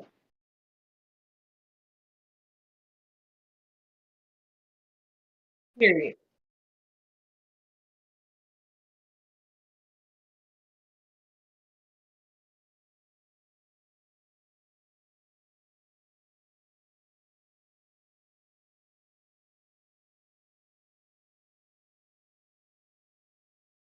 It does. Lord, not me muting myself. I didn't want to slurp in y'all's damn You ear. want? I was, you could hear me, Allie, but they couldn't hear me. And damn it, what the hell did I just say?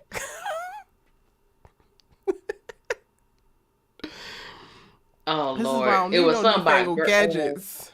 Okay. You don't. You said something. You don't respect her. Like you don't. You don't respect her.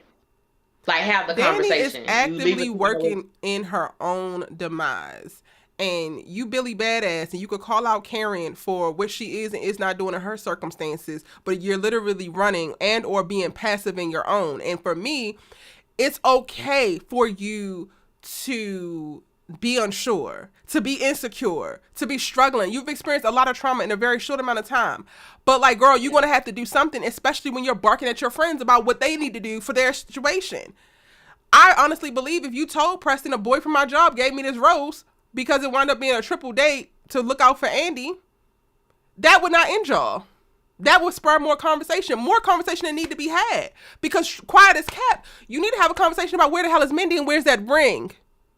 You need to have a conversation of, you know what, maybe I feel like I'm engaging with this man, even though he's very weird and has been giving me entirely too much attention because I'm not really sure about where we're at. I want to try and be with you. I am committed to being with you, but I don't know if I should be just because of all that has gone down. That's a conversation that y'all asses need to have. And that's when I could respect you more. I could respect you hemming and hawing. I could respect you, changing your mind if you're actively doing it. But Danny becomes a passive, self-destructive monster. And it's like, girl, I can't respect that. The same way I can't respect Fatima downplaying the great interaction that she had with Karen to Andy. Both you hoes is lying to yourself and to other people. Sorry about that, y'all. Those. But that was everything, I think. Yeah. Oh, then Zach coming out the house with Michael and Heather showing up there with the police to arrest him for taking her baby. Um, there were a lot of um comments about that split second of a scene in the trailer breakdown that I know that I did on my channel about how Zach had every right to take the child, because he does have rights, that is his baby, and For all me, of he gave that it back a stuff little like bit too that. fast. Like, you supposed to be Huh? standing 10 toes down for Michael. Why'd you give it up so fast? Why was she able to snatch that boy out your arms? That too, but I'm like, there is such thing as kidnapping. We see it all the time. You have parents who kidnap kids all the time. You just cannot take a child and get the hell out of Dodge. The parent has no idea, but I think for me, and I know this is gonna be and I know people gonna get tired of hearing me say this in my reviews. I can already see what's gonna happen. The way that this is being set up to truly destroy Heather as a mother. Because even the conversation that Zach and Fatima had when he was telling Fatima how he saw Michael putting the food, you know what I'm saying, Mm-hmm. in his pocket or whatever.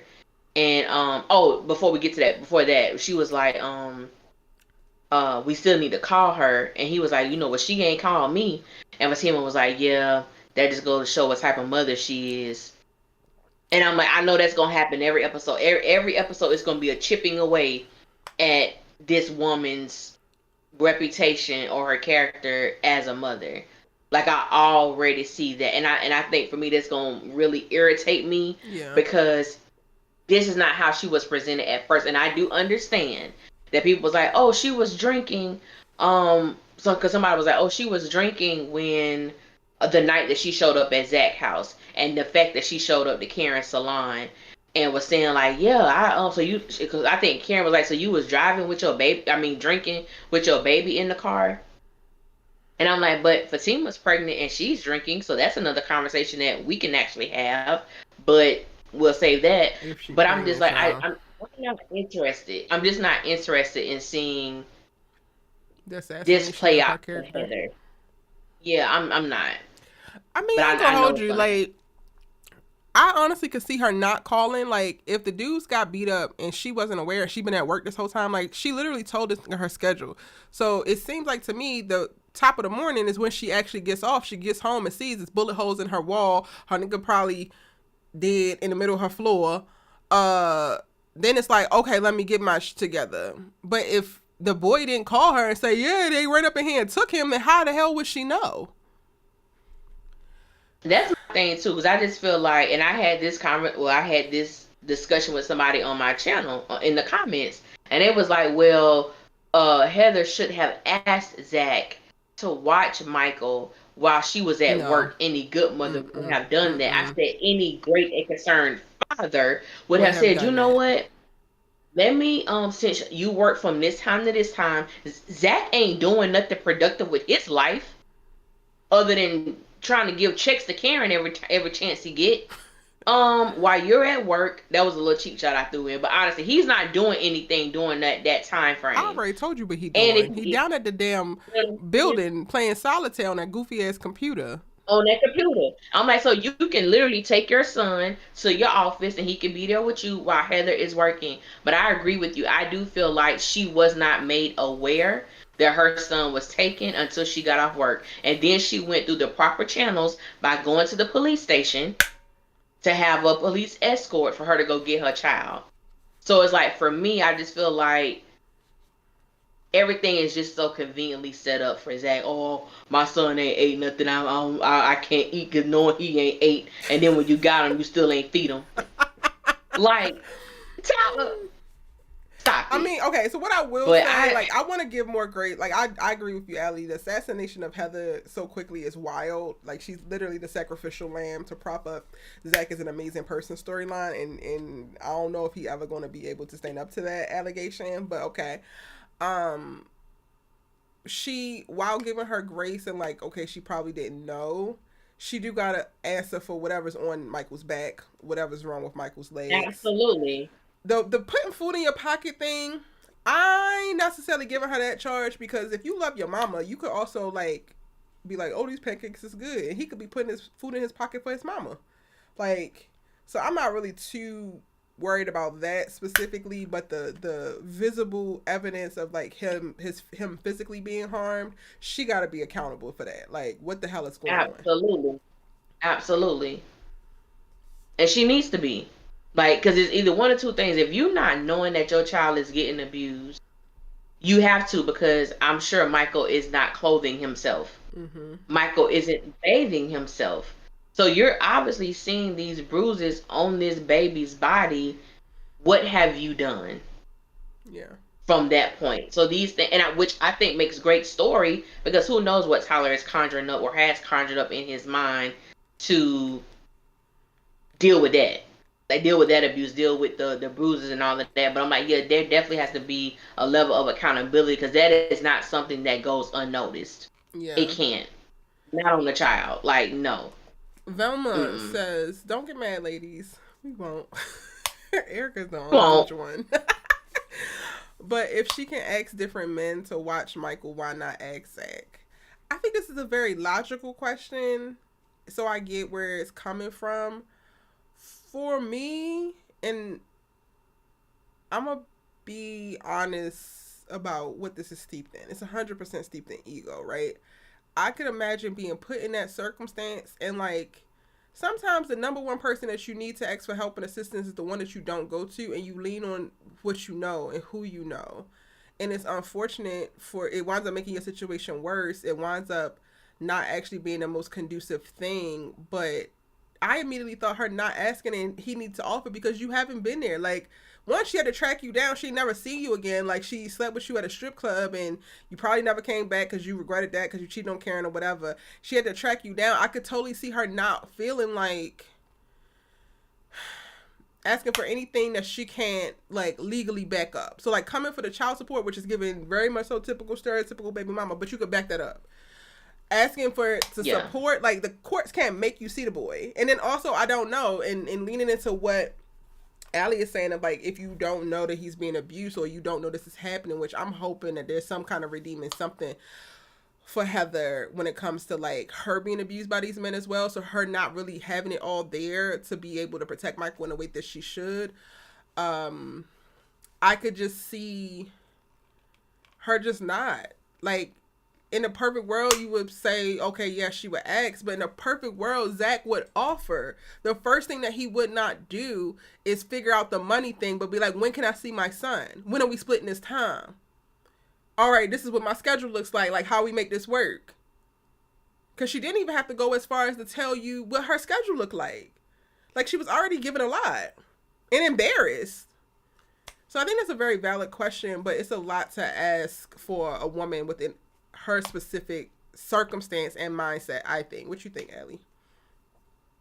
No, I feel you. And I think for me, and it's just the way that Tyler has written this to play out. Because we're only talking about a day difference from when Zach first saw Michael in that situation where he's outside by himself, where he goes inside the house and he know that this is not an environment conducive for a little child to be raised in. Like you see kind of what's going on inside this house.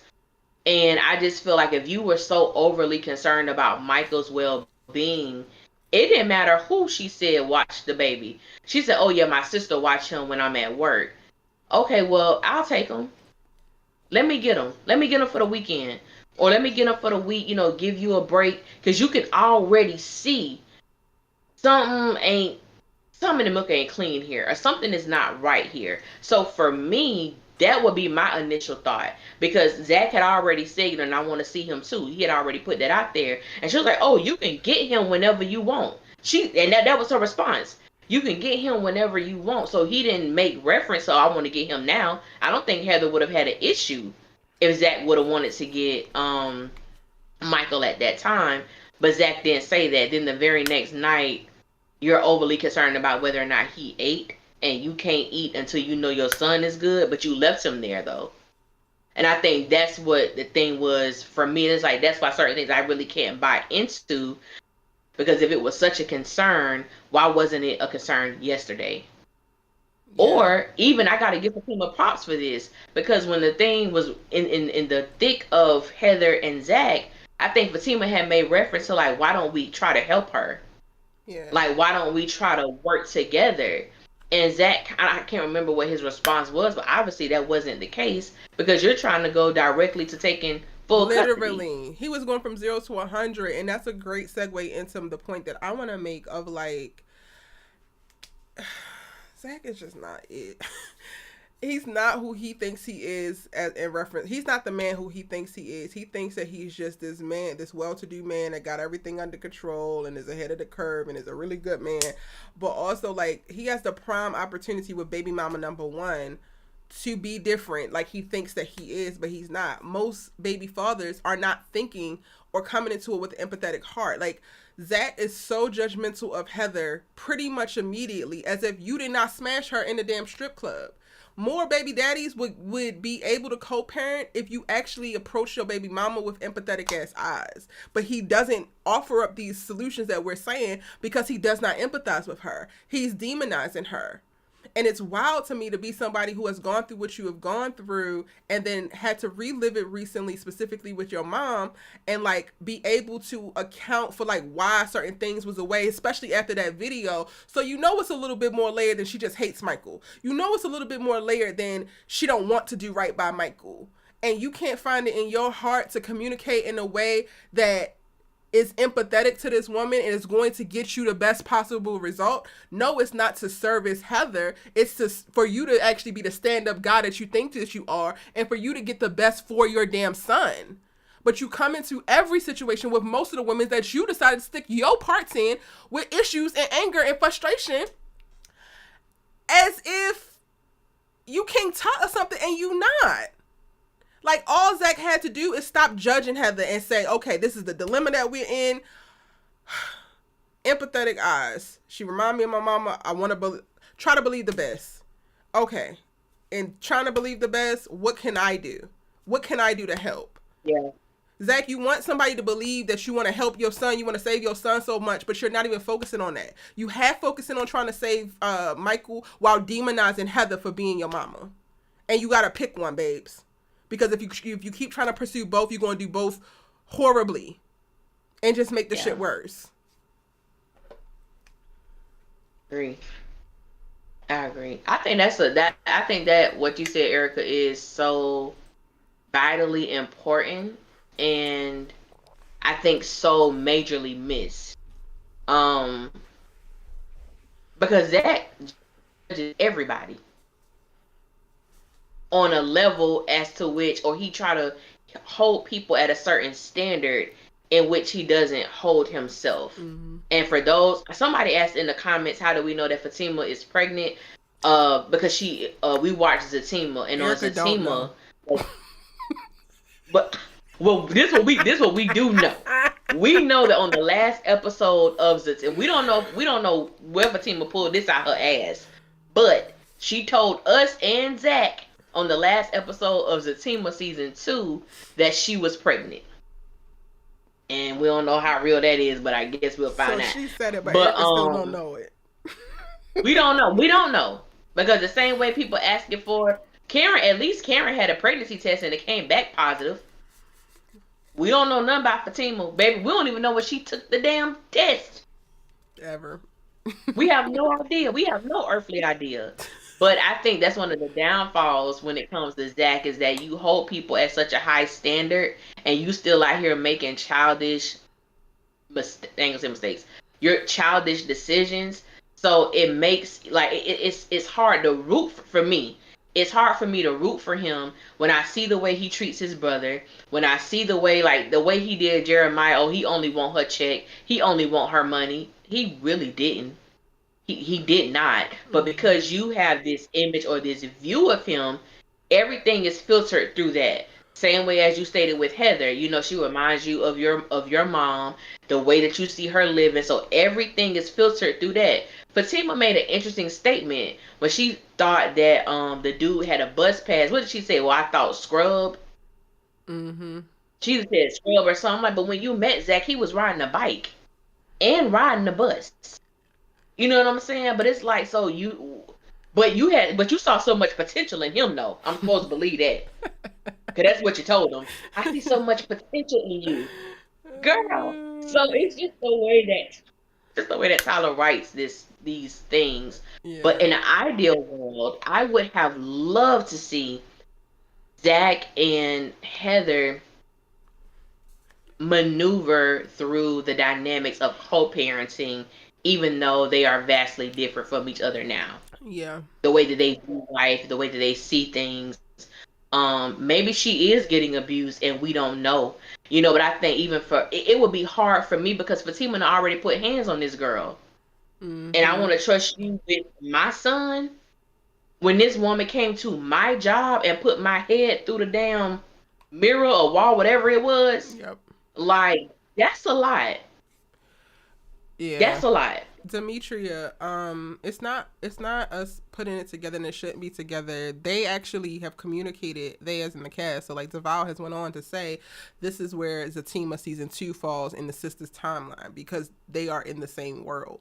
The way that people try to co-opt these characters and make it seem like just because they're on different shows that they are not the characters that they started out as on Sisters is wild to me. So this is no shade to you, but it's not conflating the two. Deval actually went and said that season 2 of Zatima happened before Sisters. He's only going to do that so that there's clarity around where we can put things in reference to when they happen and the explanation for why they happen the way they do. He doesn't do that because they don't interact at all, because their characters do some one thing over here and then their characters have never done it over here. All of this stuff is like continuous. That's kind of how spinoffs really work. Like, to give a non-Sisters example, I'm currently watching Gen V by Amazon, and that's a spinoff of The Boys, and their finale just happened last week, and it was a huge plot point that is going to feed into this next season of Gen V. Like, that's how they keep stories going. That's how spinoffs work. So it's not us conflating or putting things together that's not supposed to be together. But there are a lot of people who don't watch both shows. So some of y'all might feel like y'all missing out on information because you don't watch Zatima. And Zatima is so heavily involved in Sisters now. Yes. Yeah.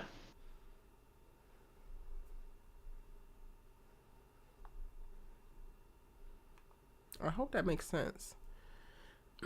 Yeah, that's what he said. He basically said that season 2 of Zatima takes place before anything happens in season 6 of Sisters. So everything we saw for season 2 takes place before season 6 of Sisters. Which means, that's why I made the statement a while ago that means when Fatima walked into Karen's house, she was pregnant. Mm-hmm. Based on what she told Zach. Yep. So, but it hasn't been revealed on Sisters yet that Fatima is pregnant. She's not. But Erica don't believe she is. I don't. Alicia don't believe she is either. I really don't care. But just based on Fatima's actions, if she was indeed pregnant, some of the things that she's done and said would not have happened. Yep. Didi Taylor So says, how so can anybody watch both? Because the way that they are on Sisters is not the same as Zatima. Very struggling. Dragging ourselves through the damn finish line is how we watch both. And then we quit after season 2 because I don't think that Allie and I are watching season 3 of Zatima. If that answers your question. No. And if I do watch it, I will not be reviewing it. I won't be talking about it. It has become and the reason why I say this, because I do believe that the same characters we see Fatima and Zach to be on Zatima is the same people we see on Sisters. They're just so heavily, we just see them all the time on screen when it comes. But let's not get it twisted. Zatima is about Zach. Yes. Period. The Zach show. Zatima is about Zach, and Fatima is just along for the ride. It really is just along for the ride.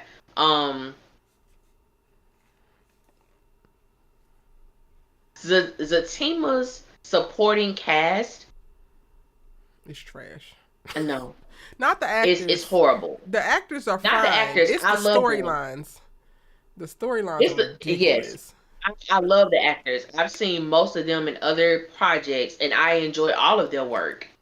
It's just that they're not likable people. They're not likable. So it's like you having a show with Zach and Fatima, but the people you have placed around them, the characters are not likable. And that's hard to watch a show where you ain't feeling none of the supporting cast. So I don't care about this. And it's sad when Deja is my favorite person. Mm-hmm. She's my favorite one. So it's like that says a lot. And then when you get the sisters get on my nerves, don't get me wrong, but I am invested and I care about the characters. And for me, that's the difference. Even though they do, Tyler be working a nerve with them. But I care about them. I care about the characters. Yeah. But I can't. And it's a struggle with them sometimes. Hello. Legit. Because we've been watching for 4 years, and we literally, when Karen told Andy that she, excuse me, she got 7 more months to go, I said, Jesus Christ. It's That's Tyler gonna with trying to yeah. fucking strong arm this storyline along. Okay, so now she's 2 months. Okay, she was 4 weeks. So you mean to tell me that season 6 has been 4 weeks long? Okay, That's Tyler, what he's whatever trying to you say. say. That's what he's trying to say. And that's why for people who someone in the comments asked Eric, I don't know if you saw it, they asked us did we see Tyler on that show? What was he on that show with Whoopi Goldberg? The View? The No, talk I don't know what it's called. The View. Yeah. I actually did see it because he broke down crying because this new film he got, this lady was like, you introduced us to your mom, and that comment really took him. Like it really, it hit him in a place, and he began to cry. And so, and it was touching. And I do want everyone to know, from my perspective, I don't dislike Tyler Perry. Oh no. I love Tyler. But sometimes It's people no have way that we could talk people about be him in the comments.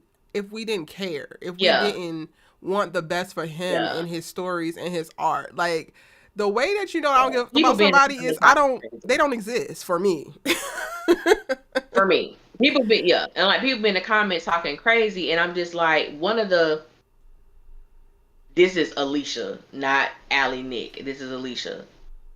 For me, it is very rare that you find um black creatives who have been able to influence people the way that Tyler has been able to do that. And when you look at some of the shows that um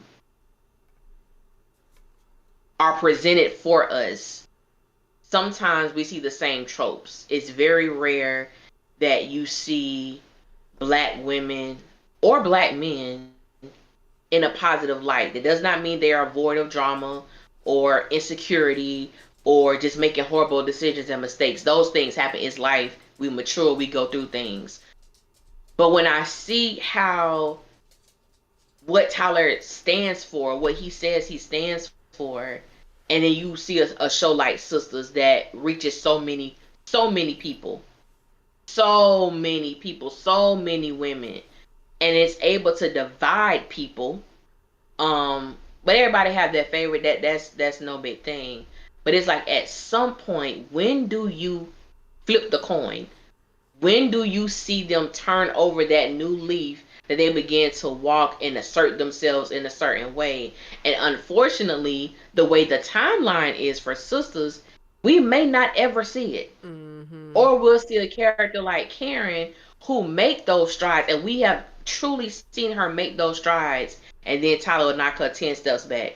Mm-hmm. She'll go back 5, he'll knock her back 3. She'll go up 6, he'll knock her back 5. And it's like, why though? You know what I'm saying? Like, why is this continuing to happen? So I applaud him for what he has been able to do, for what he has been, the opportunities he's made for people. I applaud him. But as a viewer, I just want to see more because I believe he's capable of. I He really is. do. He really When I see is. something, and he is. He really is. So I don't want anybody to misconstrue the constructive criticism. It just is what it is, and I'm just like I just want better. Like I just want there's so much story in Sisters that I believe we will never see. And that Mm. saddens me. That it really does. Like it saddens me as a viewer. It saddens me as a fellow creative because it's like, why not explore this? Yeah, Explore that. that's real. So this ain't no, we don't hate Tyler Perry. We love Tyler Perry. We uplift Tyler Perry. But it is okay to have expectations of people. Mm-hmm. It's okay to have that. For sure. I just want to let that be known because I be seeing people saying certain things in the comments and it's like that's not the case at all. Yeah. Yeah, I have an immense amount of respect for him. I'm literally in a season right now, like modeling my walk through his initial indie walk and like removing the glass ceiling for myself and like just doing it. One of my pilots, I'm adapting to be a play, and I've never done anything like that before. But like let's put it up. Like, there's so much that we can learn from him as a businessman and as a creative. So like, Absolutely. I think people need to get it out of their heads that you can't say something negative about somebody but still support them. Because the way I live, the Right. way I work is if your friends, if your loved ones can't point this thing out, then who the hell can? Because we're the ones who are doing it for the right reasons, are doing it because we can see Yeah. how great this can be, because we want this to have its fullest expression, because we believe in it so much. Not every bit of negativity or constructive criticism is done from a hater perspective. That's why I like struggle with people who like identify with being a hater or automatically call me a hater of so and so because I have criticisms. It's like the people that I hate, you will never hear me speak about.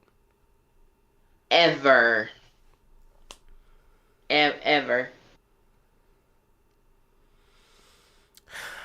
All right, y'all. What else we Ever. gotta talk about? Cause I ain't even gonna hold you. I have been trying my best, but my throat, baby, I'm struggling just a little bit. So, I'm what did we I'm going miss? through So that we I'm can going get through ready to some of the wrap it comments. up. Okay. I hope y'all appreciate it. And shout out again to You've Got Melee for that amazing super chat Oh earlier. yeah, I just saw it. Yeah, I just saw it.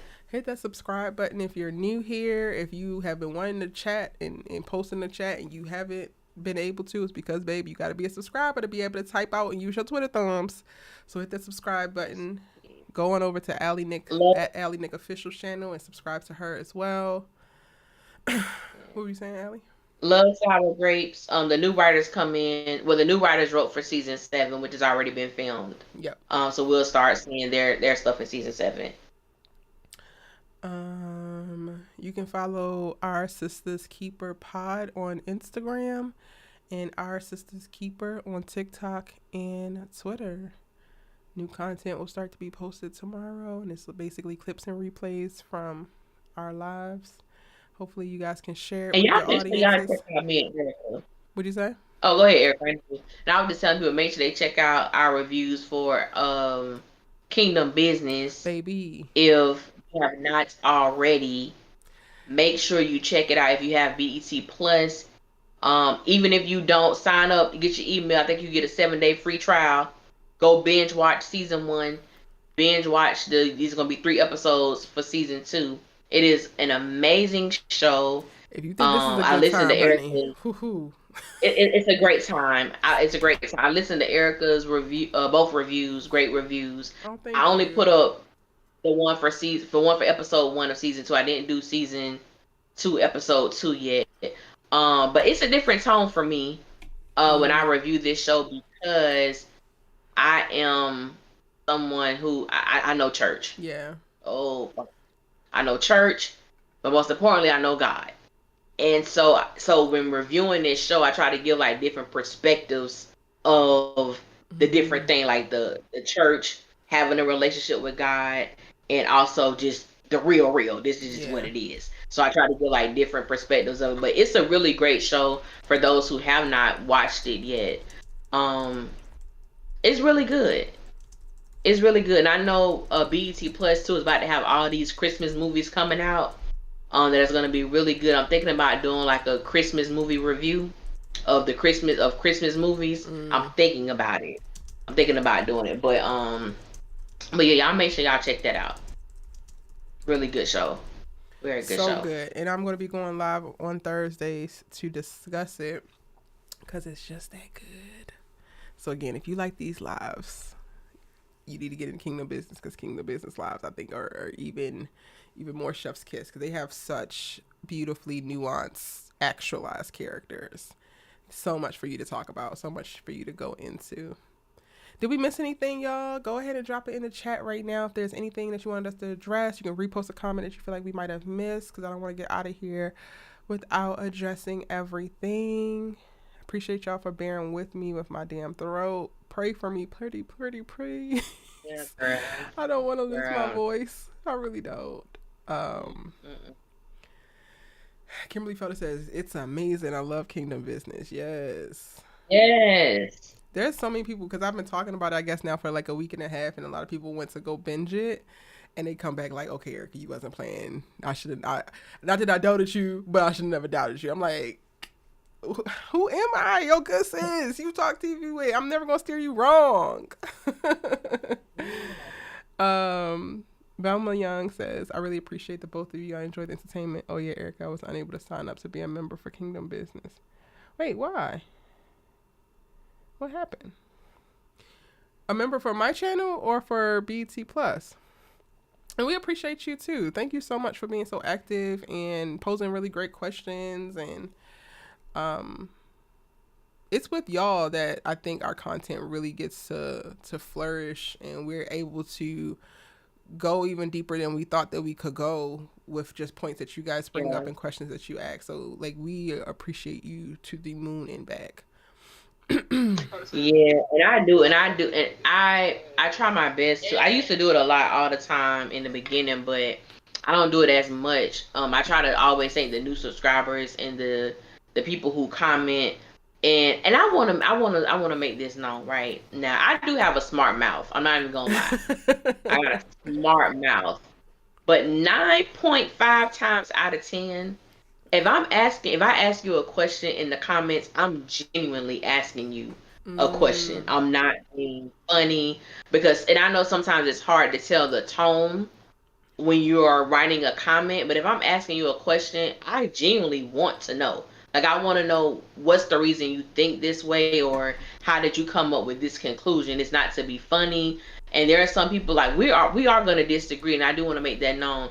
Just because I disagree with you, I don't have an issue with you. Yeah. Just because you disagree with me, I do not take it personally. And there are some people, unfortunately, if you say something about a character that they don't like or something like that, they take it as a personal insult to them. Like, I don't take anything personal that someone comments. I don't care what it is.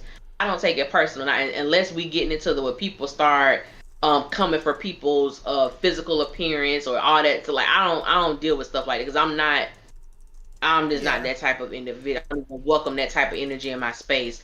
But yeah, I'm not being disrespectful or whatever if I don't agree with you and everything, like that.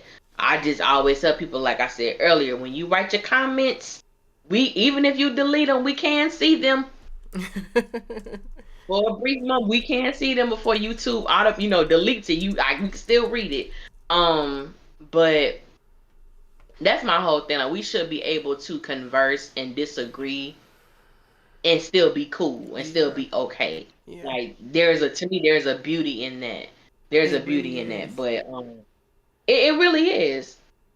It really, really is. I've made a couple of friends online just from my All-American content, and like, when I first started, I was growing. One thing I was doing was rewatches, so we would rewatch the All-American episodes together on Zoom, and it was really great because it gave people who didn't agree with me but like were respectful and not like cowards a chance to like be on Zoom, and like we're not in the same room, but we could see each other and like talk, and like we're watching it, and they're like, Erica, press pause because you said in your review this and I don't understand. And I'm like, okay, well, this is what this is. And you get that banter where you really just get to discuss, and that is core, y'all. Like, I'm a storyteller. I live, eat, breathe, sleep story.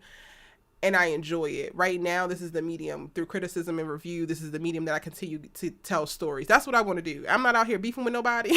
I'm not out here like trying to create negative energy. I really just am trying to engage and engulf myself in amazing stories. We live in the world, and I get my life, whether it is immersing myself in television and film, or even romanticizing my life in like the hikes that I take or surfing lessons. I'm like, the things, those are all stories for me. So I know the internet could be a scary place. I know it could be a cesspool sometimes, but specifically when it comes to me and Allie, but also when you're out here, treat the internet like it's the real world and meet people where you would, like, if you were in person. I literally made so many friends from those little All-American rewatches, and it was mostly people who were just like, Erica, you're wrong.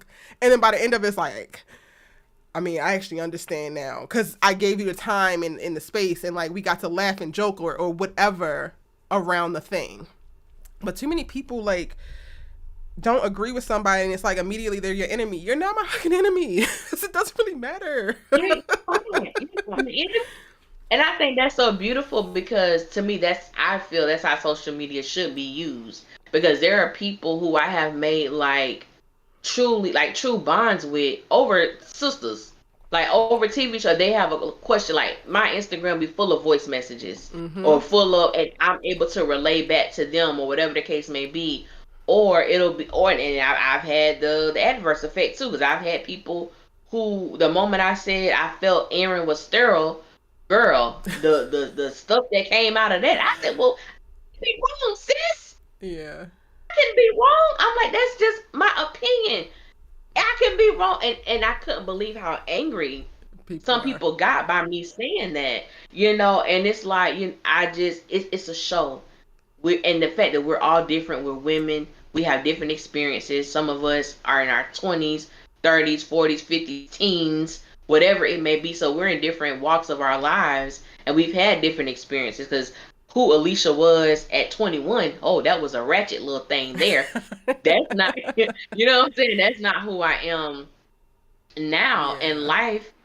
life humbles you. When you get older, you have like unexpected health things that pop up that you wasn't expecting to pop up. Like I've Mm-hmm. experienced a whole lot of things like within the past 2 years, but it's like one of those things. And that's why when people come up and say certain things, I'm like, you have no idea what people go through or Period. what someone may be dealing with or what someone may have dealt with. So it's like, just if you ain't got nothing nice to say, don't say it at all, because you never know. You trying to be funny, but this person may have a health issue that's causing certain issues or whatever the Mm-hmm. case may be. But it's just a really beautiful thing when you can converse with people who you may never ever meet in person, Yep. but you can have that type of relationship with them where it's like, sis, I be feeling you, but what you said about Karen on this one, Yeah. I wasn't really feeling that. And I could be like, you know what? I can see why you weren't feeling that, but this is why I felt how I felt. You know what I'm saying? So it's just like, I think Dee Dee Taylor. I've never taken anything you said personal, Miss Dee Dee Taylor. One thing I do enjoy about you, whatever you feel, you say it. Like I like that. Like whether I agree or not, whatever you say, I don't take. I don't think you're trying to be nasty. I don't think you're trying to be combative or anything like that. I just like the fact that you have an opinion and you state it. Like Yeah. I think that's beautiful. I love that. I truly do. Like I love that. But yeah, that's hilarious. Yeah, y'all. Um, I think also in this age of like isolation and individualism, the internet could be used as a much more powerful tool than we typically use it for. I take much honor and like gratitude in the amount of people who converse with me almost daily in my DMs who feel like I am a refuge because nobody in their life understands them or nobody will listen and get it. Um, so yeah, it don't it don't have to be all of that. And you could disagree, but keep it respectful. Respect, and it get deep. It get deep because it'll start going far beyond the TV shows. Then you have people like you said, like may reach out to you about, oh, I'm having a relationship issue, Mm-hmm. and this is what I'm experiencing, and this. And I always tell people, I'm one of them people. I'm never gonna tell you what to do because you ain't gonna never be able to say, you know what? I asked Alex about that, and she told me to do A, B, and C. Now walked out on me. Nah, sis, I ain't gonna never tell you what to do because I do understand, like, okay, where you may be in your life, the attachment you may have. You may have children with this person, and it may be more difficult for you to let that person go. So I never tell anyone what they should do, but I will always, if you put you first, what decision do you think you would make? If you put you first, if you were Mm-hmm. first, what decision would you make? And then follow that. And I am a firm believer in whatever decision you make, every decision, therefore, after, it needs to fall in line with the original decision that you made. Stay on course. You know what I'm saying? But I think these shows will show you what not to do. Ooh, They will and show you that's what not to do, and that is the perfect way to go baby. ahead and wrap this up. That's it right there. That's it. Y'all, thank you so much for joining. Shout out to all the members that was in the chat. Money Green Tay, Kimberly Felder, Sweet Cakes 5. You got Mel. Shari's probably gonna catch this on replay because I didn't see her tonight. Hey, sorry. Vaughn C. Shout out to you, Boo, Erica James, Dee Dee Taylor, Velma Young. Thank you guys. Thank you all for being here. Danita Taylor. I don't know if I did the shout outs in the beginning. PB Lost, DNC Greatness, Love Sour Grapes. I'm going off the top of my head now. Angie. Thank you. We appreciate you. Again, say some prayers. Say some prayers for both of us. Just pray for Allie in general and pray for me in this throat because I ain't feeling good, y'all. And I'm still gonna try to do this bike ride tomorrow. I was telling Erica, somebody I had to leave work early today because somebody decided to spray something. I don't know what they sprayed. I don't know if it was cleaning product. It was so strong to the point that I felt like it was a lump in my throat, difficult to breathe. I had to leave, and I got that little itchy thing too. I ain't got no liquor because I probably would drink some and sweat this mess out. But and then the weather changing a little bit too, because even in Florida it's getting a little cool in the mornings or whatever. But yeah, y'all just make sure you sleep cold, and I left my damn screen door open because it was nice and chilly. And now look at you. You sleep with socks on? No. Oh, girl. I sleep with a comforter though. Like I need to be cold because I'm always gonna sleep with covers. Like in the winter, in the summer, I always have a comforter. Good night, y'all. Stay safe, stay chaotic. I love it. I love it. That's where we're gonna go ahead and end. That's where we're gonna go ahead and end. Y'all have a wonderful Thursday. Check out Kingdom Business. I'll see you tomorrow on live to talk about that. Hopefully I got a voice. Yes. I hope you do, sis. I hope you do. Be on the lookout. If you're a member, make sure that if you're a new member, make sure that you have sent me a DM so that I can add you to the close friends over on Instagram. Be on the lookout because I typically throw up my initial thoughts on the close friends over there. I definitely do it for Kingdom Business because Tosh and Rebel. But all right, y'all. We will see you in our next video. Yes. Bye, y'all.